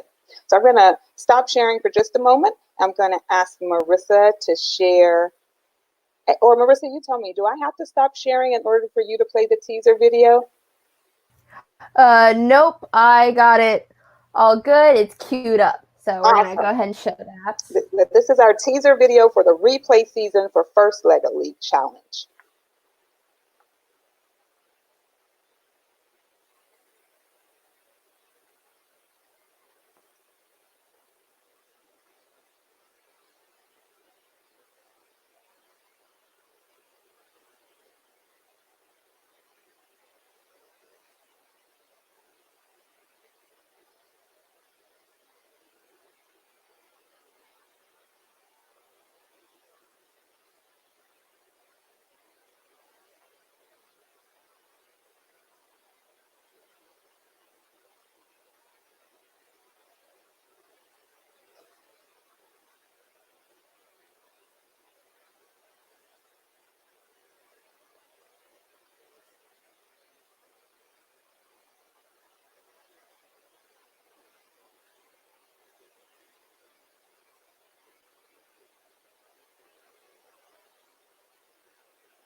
Hello.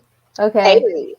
Hi. I just got a comment saying that the audio wasn't working. So we're going to go. So I'm going to try and replay that video. It's just a couple of background sounds, but it's really nice. Yes, it adds the excitement. Definitely does. And then I will.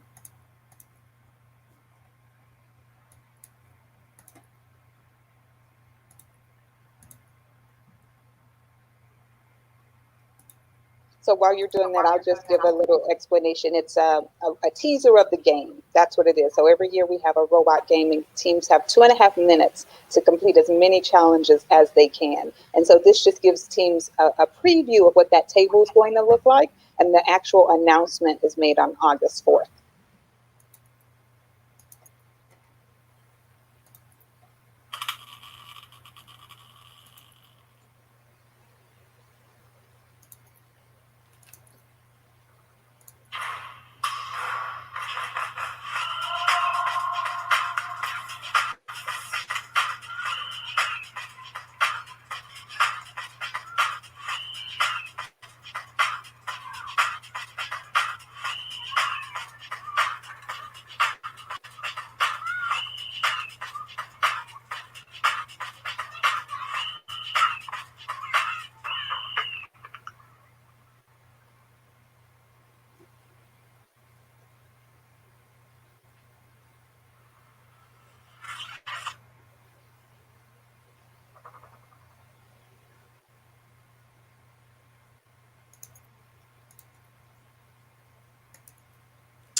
Awesome. So they were able to hear the audio. We're all set to continue on. Just in case my first little part didn't get said is that Daesh is the program delivery partner for First Lego League in West Florida region. She is here. She's been volunteering with FIRST over 10 years. She was the volunteer of the year for First Lego League, and she's such a helpful. If you're interested in the class packs, in starting after school competition program, she's the person to reach out to. And she also runs her own. She's the founder of Tech Play Zone in Riverview, which is an after-school and summer camp for children interested in technology. Cool beans. Thank you, Marissa. All right, so I'm going to continue sharing my screen, my PowerPoint, and the screen that you should be seeing says West Florida region at the top. West Florida region spreads from Citrus, Hernando, Pasco, Pinellas, Hillsborough. It goes inwards of Glades, Highlands, Hardy. It comes down south a little bit further with Sarasota, Bradenton, Manatee, Lee County, that's Fort Myers, Collier County, Naples, and Monroe County, which is the Keys.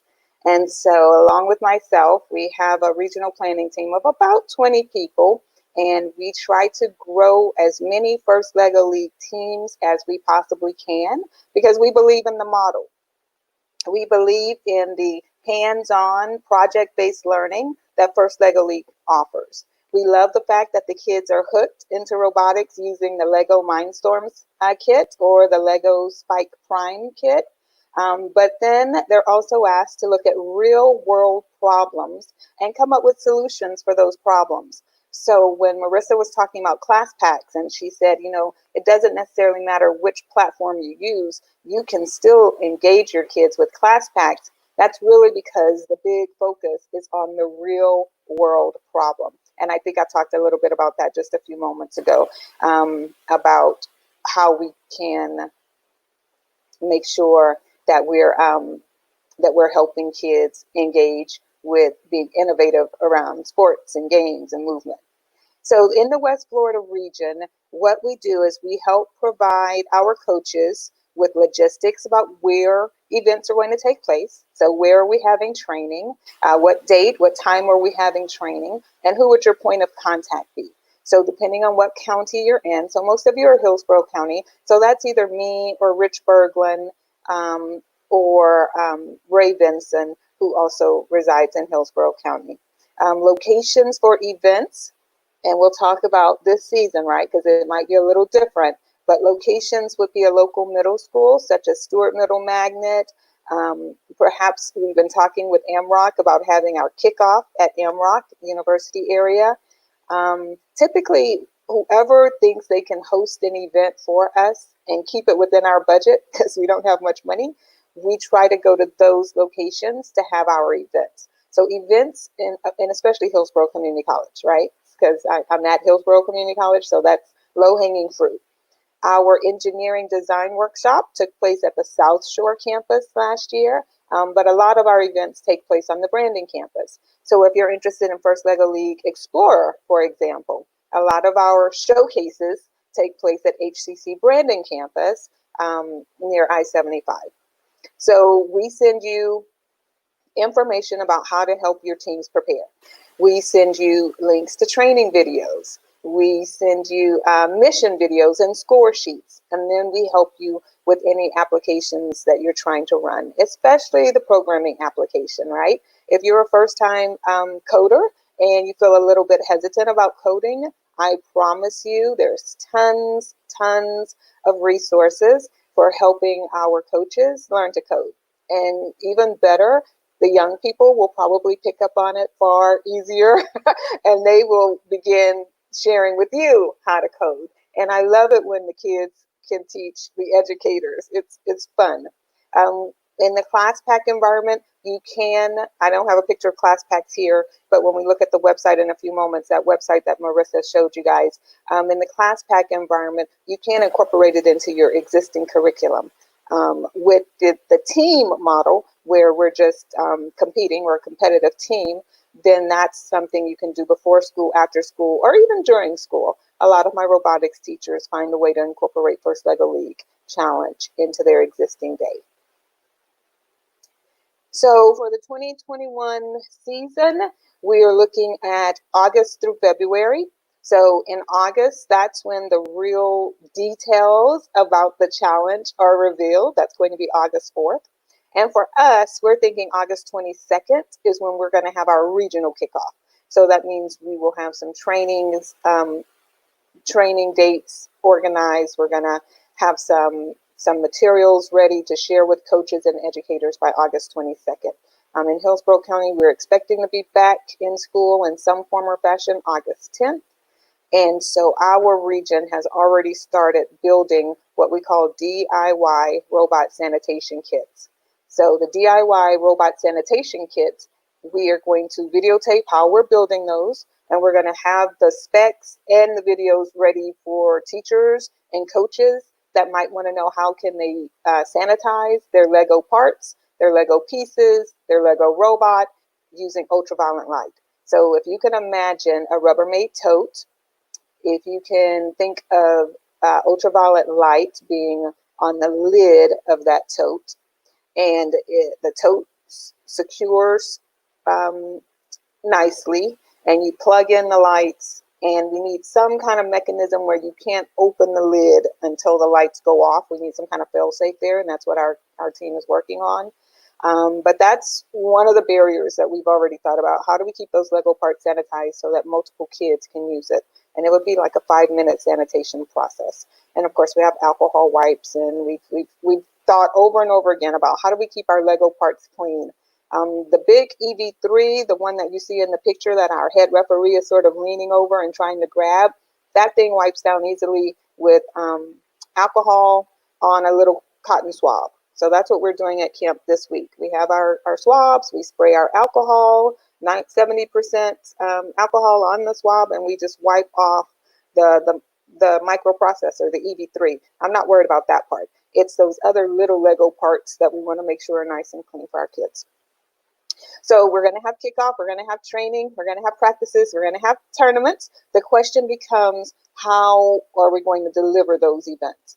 Will it be normal? We're all going, back to normal. Everything's fine. We have plans, and we figure out some kind of way to contain COVID-19, and everybody's feeling comfortable, and we go back to how things work as normal. That's where you practice after school, before school, during class. That's where your team members would then come to a culminating event at the end of the season, and we all celebrate and compete together. That's normal. Virtual is where we're thinking that teams might be meeting over Zoom. Teams might be using some type of virtual platform in order to run their robot, or in order to learn to code to run a robot. So let me put it that way. West Florida region is looking into virtual platforms that are no cost or low cost, where teams can continue to practice learning to code virtually. And then the coaches and team members would have to figure out how the team is going to program their physical robot, right? But the goal was never to go to a competition and win. That's never the goal of First Lego League. The opportunity that we want to provide is that kids get a chance to learn to code. They get a chance to, even if they're working together over Zoom, talk about exactly how they want to program a robot to do a certain task. And if we can do that virtually and have kids feel successful with that model, then we will have met our core value of engaging kids in STEM. Or perhaps we'll have a hybrid model. So for those of you that are familiar with First Lego League, it's not just the robot competition. It's also an opportunity for kids to share what they've learned with judges. We call them judges, but in fact, they're interviewers. They're interviewing our kids about their engineering design process. They're interviewing the kids about the project, the innovative project, and what type of resources did they use to solve a problem. First Lego League is multifaceted. It's the robot game and it's the innovation project, and teams have to work together to find solutions for both. So maybe that will become hybrid. Maybe teams record their project interview and upload that to Google Drive or YouTube, something that we can watch, right? But then we still come together, a few of us come together to compete in the robot games at a time. So that is in flux. We're still trying to decide exactly how we're going to bring about our events. We just know as a regional planning team for West Florida region that we will be doing it. We're going to provide training to coaches. We're going to continue to try to provide grants. We're looking for opportunities for coaches and educators to use virtual robotics as a tool. And we're thinking about ways to sanitize our equipment so that our kids and our coaches and our volunteers are safe. So what's your motivation to get involved in this crazy FIRST family? What's in it for you? Well, I want you to know that as a coach, you would be helping to grow the next generation of STEM innovators. And I use the word innovator because that's what our kids are. They're looking at real world problems and they're coming up with solutions on their own. We're going to give them opportunity to talk to as many experts as we can, right? We reach out to CEOs, we reach out to IT directors. One year, our theme was trash, reuse, recycling. And so my kids, I was coaching a team at the time, they got a chance to meet with the CEO of waste management. So they got tours of the waste management plant and they got a chance to go and see exactly what happens to all that stuff from the blue bin. Where does it go? What process does it go undergo? And it made them more engaged in the whole recycling process. And it made them think about better ways to recycle than what a waste management company was doing at the time. So our kids are innovators. We have such great retention in FIRST. Like you heard from Marissa, it's a pathway. So we start in kindergarten and we go through 12th grade, and our kids want to keep going. The barrier that we face is that not all communities have the next step opportunity.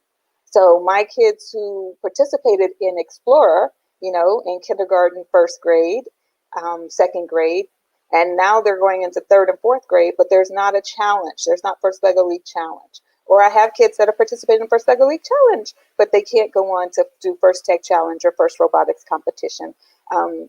So we want our kids to continue doing that. So that's why we want as many educators involved and coaches involved as possible. You get professional development for coding. So if you've never coded before, all of a sudden now you are pretty darn good. And you can incorporate those coding skills into other areas of your curriculum, regardless of whether you're an art teacher or a science teacher or an English teacher or a history teacher. Now you know just a little bit about coding and you can apply those skills to other applications and engage your kids.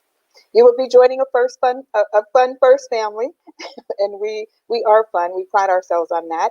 Get some great t-shirts, you get some great pins, you get some great swag, and you're able to see the tangible growth among your students. So for all of the FIRST programs, the whole progression of FIRST programs, the theme is game changers. And for First Lego League, our season is replay. And for Explorer, for First Lego League Challenge, it's replay. For Explorer, it's called Playmakers. So that sounds like a whole bunch of nothing at this point, but I just kind of want to give you the big picture that FIRST is partnering with Disney and with Lucasfilms to make our season as exciting as possible for our kids. And if it's virtual, it'll still be exciting. If it's hybrid, it'll still be exciting. We're convinced of that. So team engagement. If you decide to get involved with FIRST Lego League, right? At this point, your thought would be, then how do I engage my kids with this? Typically, you have team practices. So those team practices are normally somewhere between 90 minutes to 120 minutes a week. So you're looking at getting your group of kids for First Lego League Challenge. It's as many as 10 of them. It's as few as 2 of them. So it goes from 2 to 10, number of kids, 2 kids to 10 kids. I always say 7 is a good number. 7 kids on a team is plenty. You're looking at possibly having someone else work with you. FIRST does require 2 mentors. It could be your husband, it could be your wife, it could be your significant other, it could be your grandma, your grandpa, best friend that you are now dragging into yet another adventure with you. But any of those people could serve as a second mentor, and you guys could decide how, if you're going the team route, how your team will practice. And we have ideas about if that's in person, and we have ideas about whether that's going to be virtual meetings. The second way of engagement is through class packs. Class packs means you're incorporating it into your existing school day. We have the curriculum already made. We have the topics. It's already lined out. It has the amount of time each lesson will take, the materials that you will need, the objectives that you will reach, and they're aligned to standards. And so we talk about this being an elementary program, but I do want you to remember it goes all the way up through 8th grade. So it's a phenomenal middle school program. In Hillsborough County, we are working with the Career and Technical Education Department to try to get this program into as many schools as possible. So if you are a Hillsborough County teacher and you're in middle school and you're thinking to yourself, this might not be a bad idea, then please reach out to me. Let me know, because there's possibilities that we can make that happen. So then, of course, we have virtual meetings. The virtual meetings would require that our kids have some type of internet at home. We will need for them to have a webcam. We would want for them to be able to use a device, not just for school. So here are some of the things I've been talking with Hillsborough County school officials about. Our kids have been given on loan devices, but they've been told this device is only for your schoolwork. This device is not for you to use outside of the school day. Well, we actually want to be able to use those devices for extracurricular activities. We actually need to use those devices to help our kids engage in tangible ways outside of the school day, because school is not just sitting in a classroom. School consists of all of those amazing extra activities that kids get to do to use their skills. So we're going to be advocating that kids get to use their devices for after school club, for virtual meetings, for robotics, in order to help them stay safe and still remain involved. And we would appreciate it if you guys would advocate for that as well. Even if you choose not to be a coach this year, we want you to, every time you see someone, say our kids need to be able to use their devices outside of the school day, if at all possible. There's Zoom, there's Google Hangouts, there's Discord. For our elementary kids, Discord might be a bit much, but for our middle schoolers, they are all over Discord. They are chatting, they're meeting, they're hanging out with friends, they're playing games. I didn't know anything about Discord until now. Y'all know I've always had 5 kids. I have 5 kids. I hadn't always had 5 kids living with me, but the college kids came home. And when the college kids came home, because of COVID, they introduced me to Discord, and it is phenomenal. I like the platform. So those are some opportunities. And I want you to know that as your regional planning team, we're looking at all of these opportunities and we're coming up with a plan. With that plan in mind, hybrid, so a combination of on-site events and virtual activities. Virtual, all activities take place virtually. And I probably should go ahead and tell you guys right now, for the fall semester, at least August through December, everything will probably be virtual. We don't quite, at least for our events, let me put it that way. With the exception of a training here or there, if a teacher says, hey, we'd like to get together and get some training, then by all means, I'll come to you. You give me a place, we're coming. NIRDA in Sarasota, Manatee will come to you. You give us a place, we're going to come. But as far as the kids go, for engineering design workshops that we typically do, those would probably be done virtually in a virtual environment. And then later on, we could probably think about having small events where 2 to 4 teams come together and meet and compete, let's say from 9 to 11, and then those teams go home. We scrub everything down, get everything nice and neat, and we bring 4 more teams to that one location, and they meet to compete. And then those teams go home and we do 1 more, perhaps from 3 to 5, something like that. So those are the small events. And again, we're still thinking about making our sanitation kits, where we're sanitizing our robots in those totes with the ultraviolet lights. So I've talked about engagement, I've talked about events, I've talked about who we are. Marissa, I'm going to pause for a moment to see if there are any questions or confusion about what I've been sharing.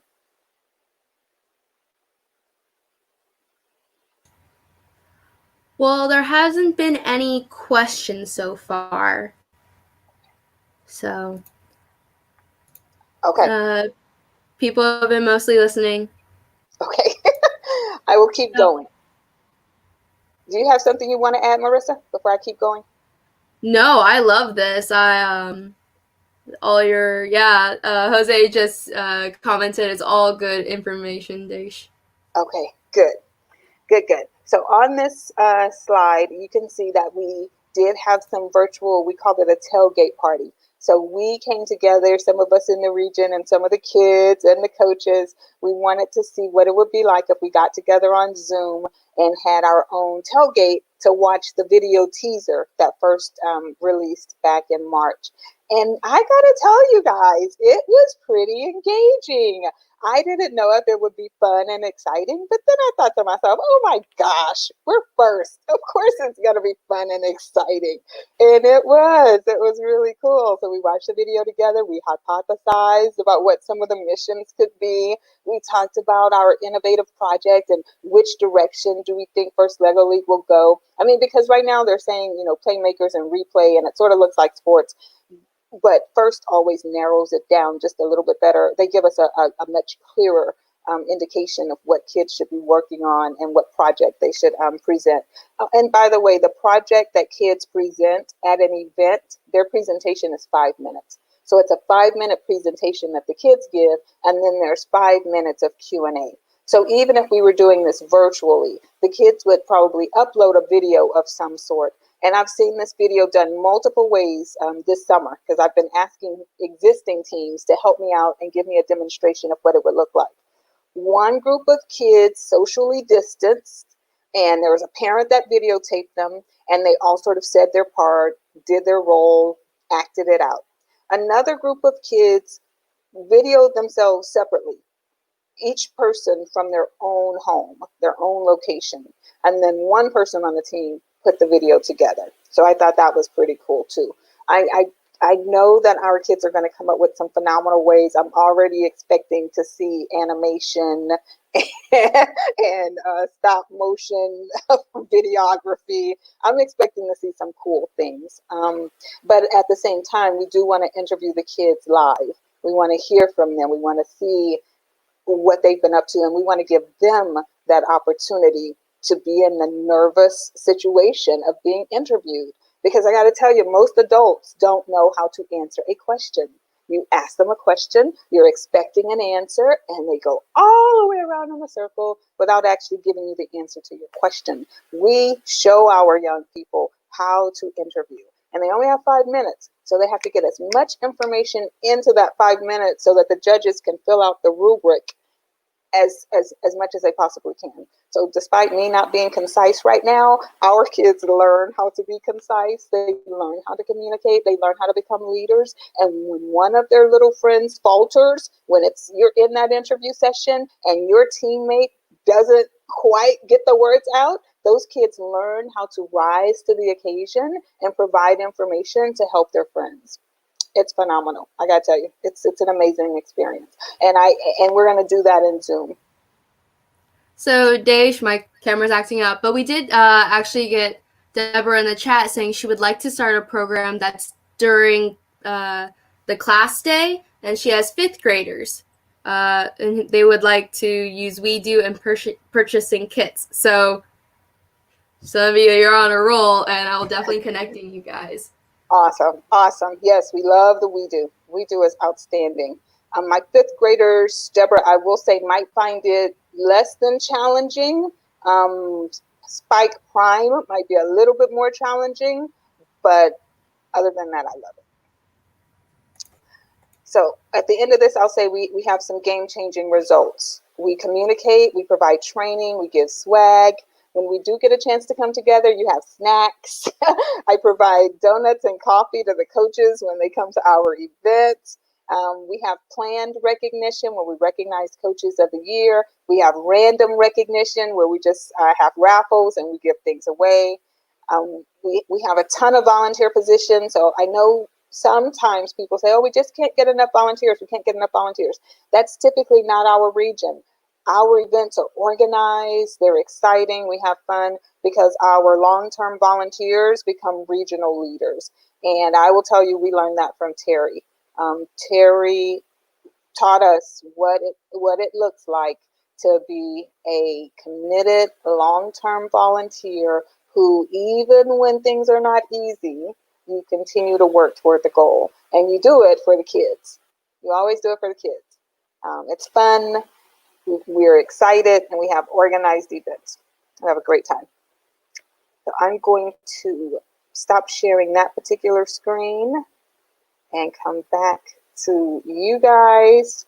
And I had some websites I wanted to share, Marissa, but you know what? You kind of shared those websites. The only thing I did sort of want to share is what the FIRST Inspires dashboard looks like, because that's typically where my coaches get stuck a little bit. All right, so let me go. I'm gonna let's see. I'm gonna share again. And thank you for having me today. As a matter of fact, I appreciate it. Thank you. This is so much good information. I know, like, probably everyone listening in can really like see what, like, how important and like organized the whole region is, and that they have a community behind them. Yes, perfect word, a community behind you. So let's see here. I hope I'm sharing my dashboard. So when you go to firstinspires.org, that's the FIRST website. So you're on the FIRST website, and at the very top, it'll say log in. Once you log in with your username and your password, or it will say create an account. Create an account. Let me tell you, there's no way to give you a grant if you don't first create this FIRST account. So typically a teacher or an educator will say, you know, they should want to start a team. What's our first step? And my first step is always go to the firstinspires.org website and create an account. It simply means you're adding in your name, your email address, the second person who's going to the second adult who's going to work with you, and their email address. And then both of you have to go through FIRST background check. The background check is free. FIRST pays for it. It's called the YPP, the Youth Protection Policy, and everybody does that. So then you get a team going, and you don't have to say who's going to be on the team. You don't have to say how many kids are going to be on the team per se. You're simply saying we're going to start a team. So whether that's an Explorer team, with that's second grade through fourth grade, or if it's First Lego League Challenge team, fourth grade through eighth grade, you're starting a team. And then once you start your team, you're going to put in the information about your team. So it's going to be your account information and your account profile.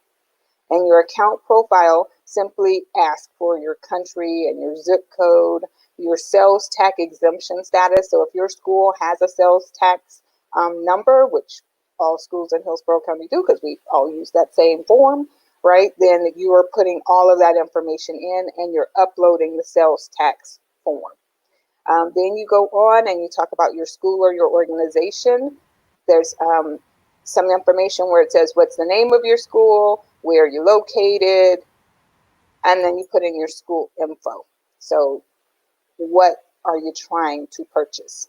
Like, what is the estimated number of students who will participate in FIRST programs? If you don't know, then just use the maximum number of 10. We're going to do First Lego League Challenge, and I'm going to go for 10 kids. Are you planning to run FIRST programs during the school day or as after school? You could say, I don't know, right? Because we really don't know what's going to happen with Hillsborough County. Or you can say, I'm going to do it both in and after school. And so this is all about class packs. When you're setting up your team, it looks similar. But for class pack information, this is the process that you go through. And then once you've done all of that, you end up getting a temporary team number, or you end up getting your class pack. I don't ever want you to pay for anything right off the board, unless you have sponsors and you're ready to pay, unless the PTA says we're good to go, or if your principal says I have some money, go spend it, then by all means, pay for everything and go for it. But before you actually pay, we want to know,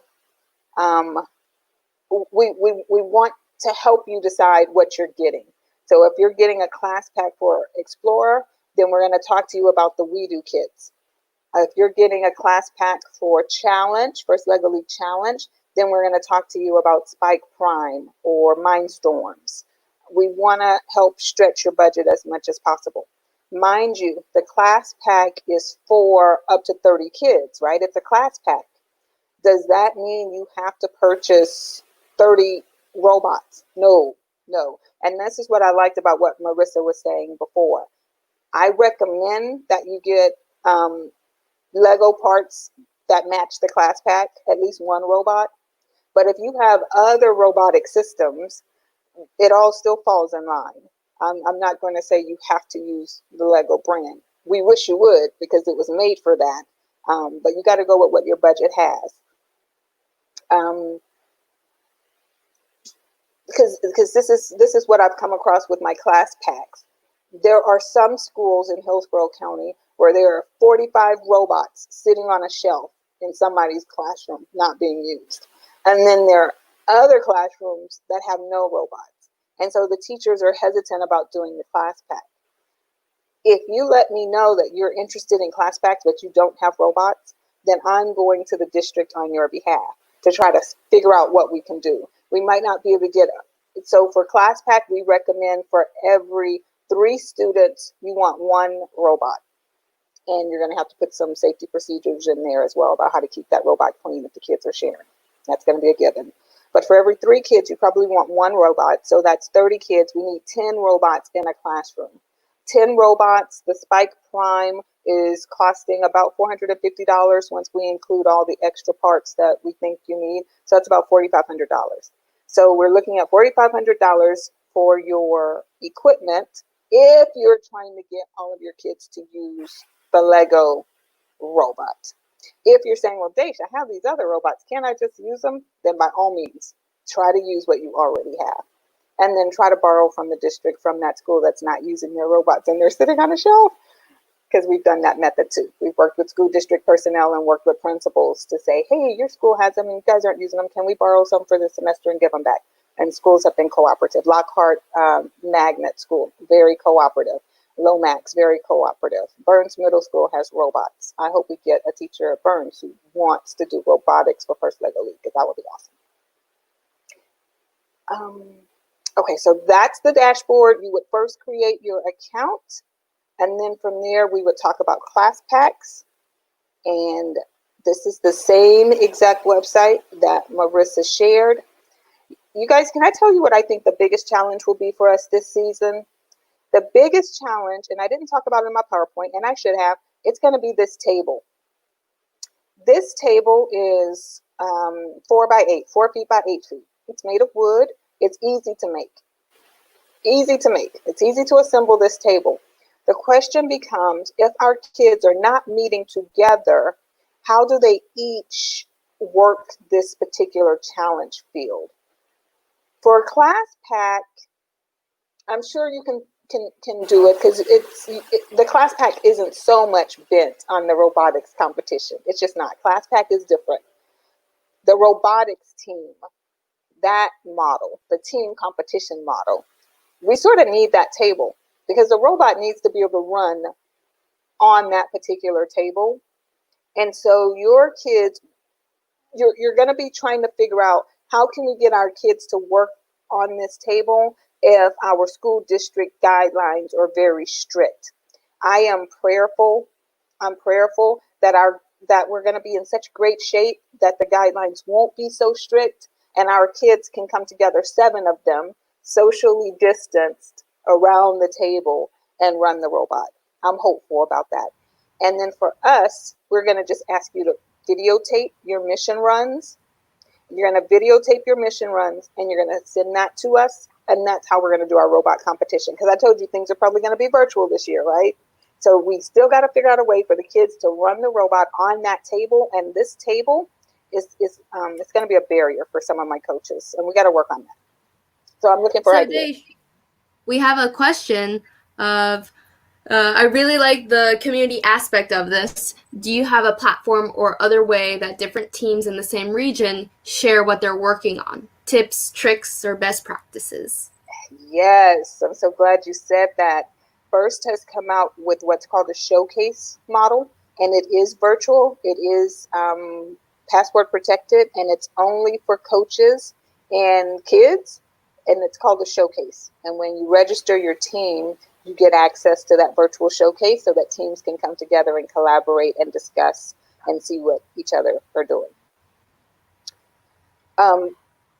Globally, though, let me say, that's West Florida region. We'll be using the virtual showcase. Globally, there is a Facebook group called FLL Share and Learn. FLL Share and Learn on Facebook. And when I tell you that community is so fabulous, it is so fabulous. I've been a part of the community since I was a coach, and I was a coach a long time ago. And so I still recommend people look at FLL Share and Learn. You can't always go with the specifics from there because you have regions from all over the world, right? So our region might have a few different specifics, like I'm talking to you guys about how we're going to do our virtual model. Other regions and other places may not have that virtual model.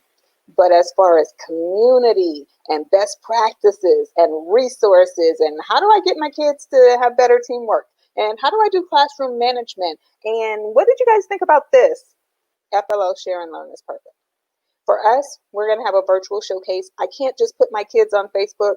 It's not safe. I say my kids. Team members. I don't feel comfortable putting my team members on Facebook. I don't know if my elementary school kids are going to be able to do Discord. Discord is our other thought process. We feel comfortable that our middle school kids could do Discord. And they can share and they can talk and coaches can share and volunteers can all share in Discord. That's awesome. But for our younger kids, the virtual showcase is the way we're going to go. Great question. All right, I'm going to stop sharing that and it's going to have me on the screen. We have about 10 minutes remaining. I hope I've answered some specific questions about what First Lego League is, how we run it in our particular region of 16 counties. I hope I've emphasized that we do have some grant funds available for teams that want to get started.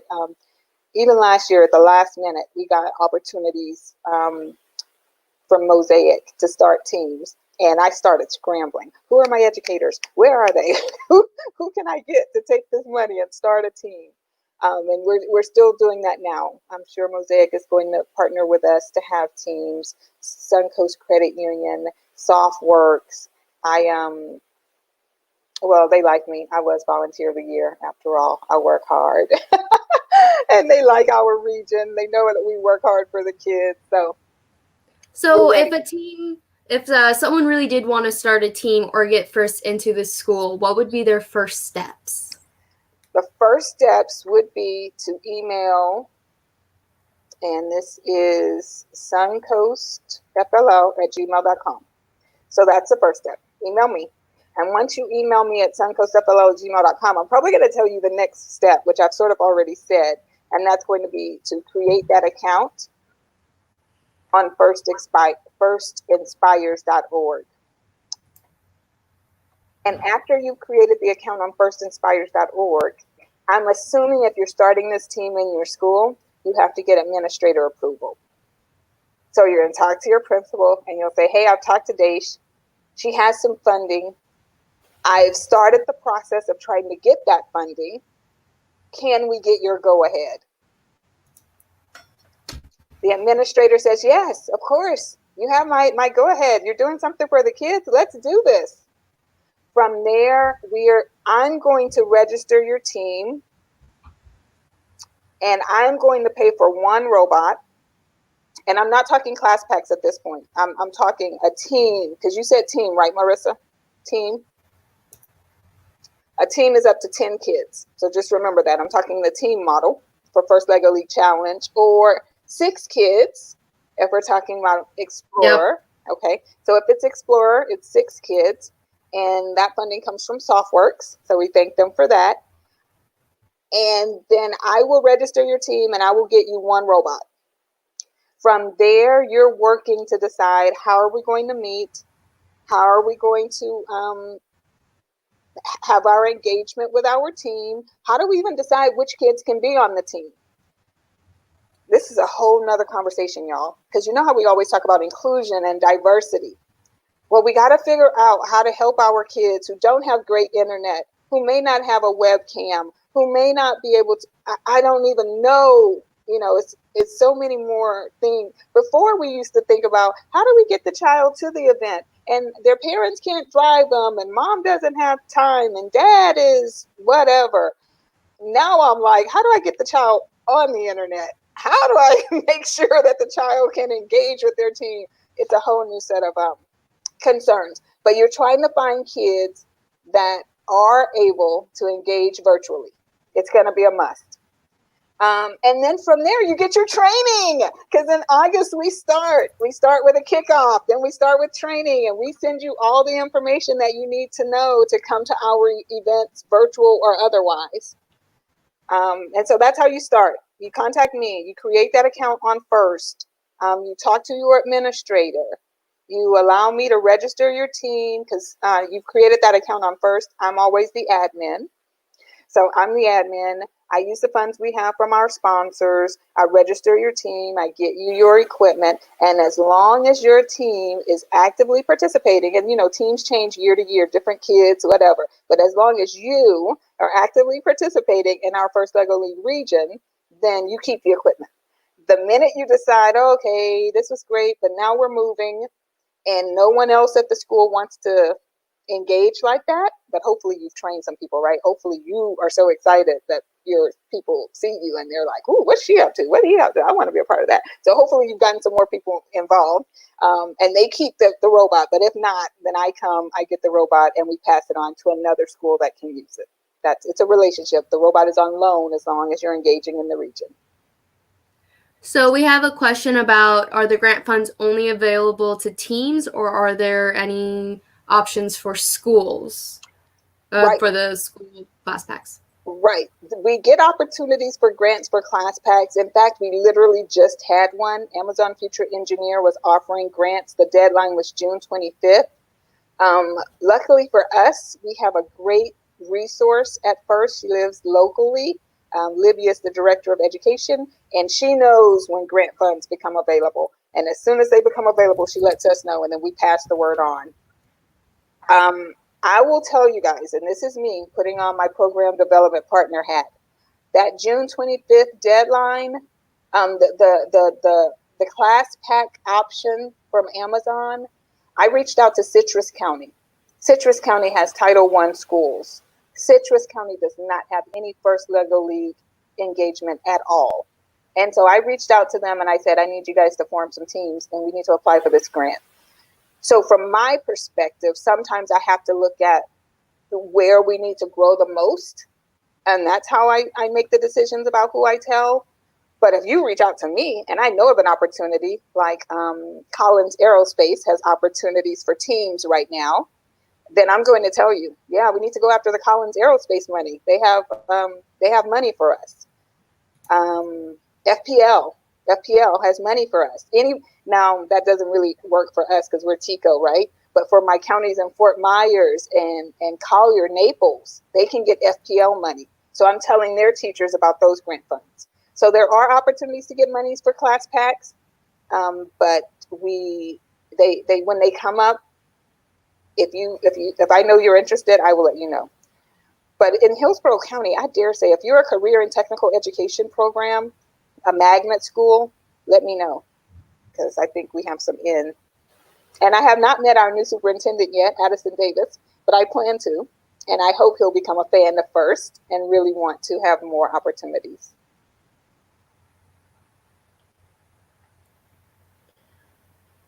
Awesome, that actually did. The next question was, non-school teams, are they eligible for funding?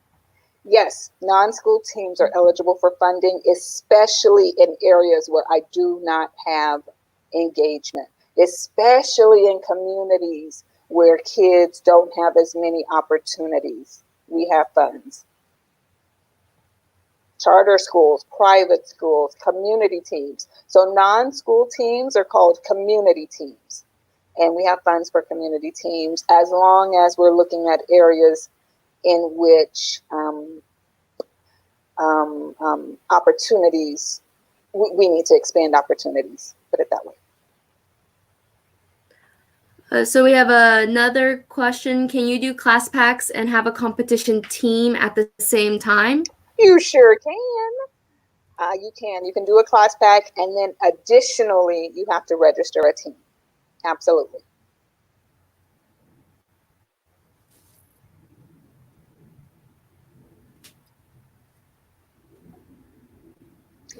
Let me just throw in a side note. There are some grants that become available for class pack. When you get the grant money, you can only use it on class pack. You can't use it to form a team. But that's okay, because I have ideas about that as well. Perfect. So for any upcoming, I know August 4th is when the real kickoff happens. Is there any deadline for getting teams registered? In our region, we close registration at the end. It's normally, y'all, the end of October. That's when registration normally closes for us. It's the end of October. I'm not going to change it. I'll keep it that way. Registration probably won't close until the end of October, but that really does just limit the amount of time teams have to participate in events. To practice before an event. I would say the perfect time to get registered is right after Labor Day. School has started. You've sort of got a feel for what your class load is going to look like. You kind of have a feel for what your kids are going to be like. And you've already registered, right? You just haven't paid. Your name is in the FIRST database. So I'm emailing you information because now I have your information. You're in the system. You don't have a team yet. You haven't paid, but you're in the system. So I can email you information. And right after Labor Day is typically when everybody starts actually paying for their teams and getting registered. But just know that our kickoff is August 22nd. And we would love, even if you don't have a team, as a coach, we would just love for you to show up and get information. Awesome. Well, it looks like we're about time. Thank you so much, Dej, for coming on and explaining so much and getting people interested. We will definitely be sharing your contact information along with everything that you shared with us in an email. I'll definitely make introductions with Deborah, who expressed interest. Awesome. Awesome. Welcome, Deborah. That's exciting. Yep. Thank you all for watching this live stream, especially for being here with us with our guest. Tomorrow, we also have another speaker, Wendy Austin, who is a regional director. Director, yes. I was going to say partner. It's a lot of different roles, but she deals more with high school, especially the robotics competition. So you'll be able to learn about more of the progression and pathways of students and what they've learned. So thank you so much. Yes, everyone's saying thank you, Dej. Thank you. Thank you, Marissa. Thank you for this great idea. Phenomenal idea. Oh, yep. Hopefully my camera is better tomorrow. So sorry I can't wave goodbye, but we'll go ahead and we'll leave it here, and I will see everyone tomorrow. And we'll make sure that everyone, you'll get the contact information and the resources we talked about today. Thanks, Thank Marissa. you. Have a good one. You too.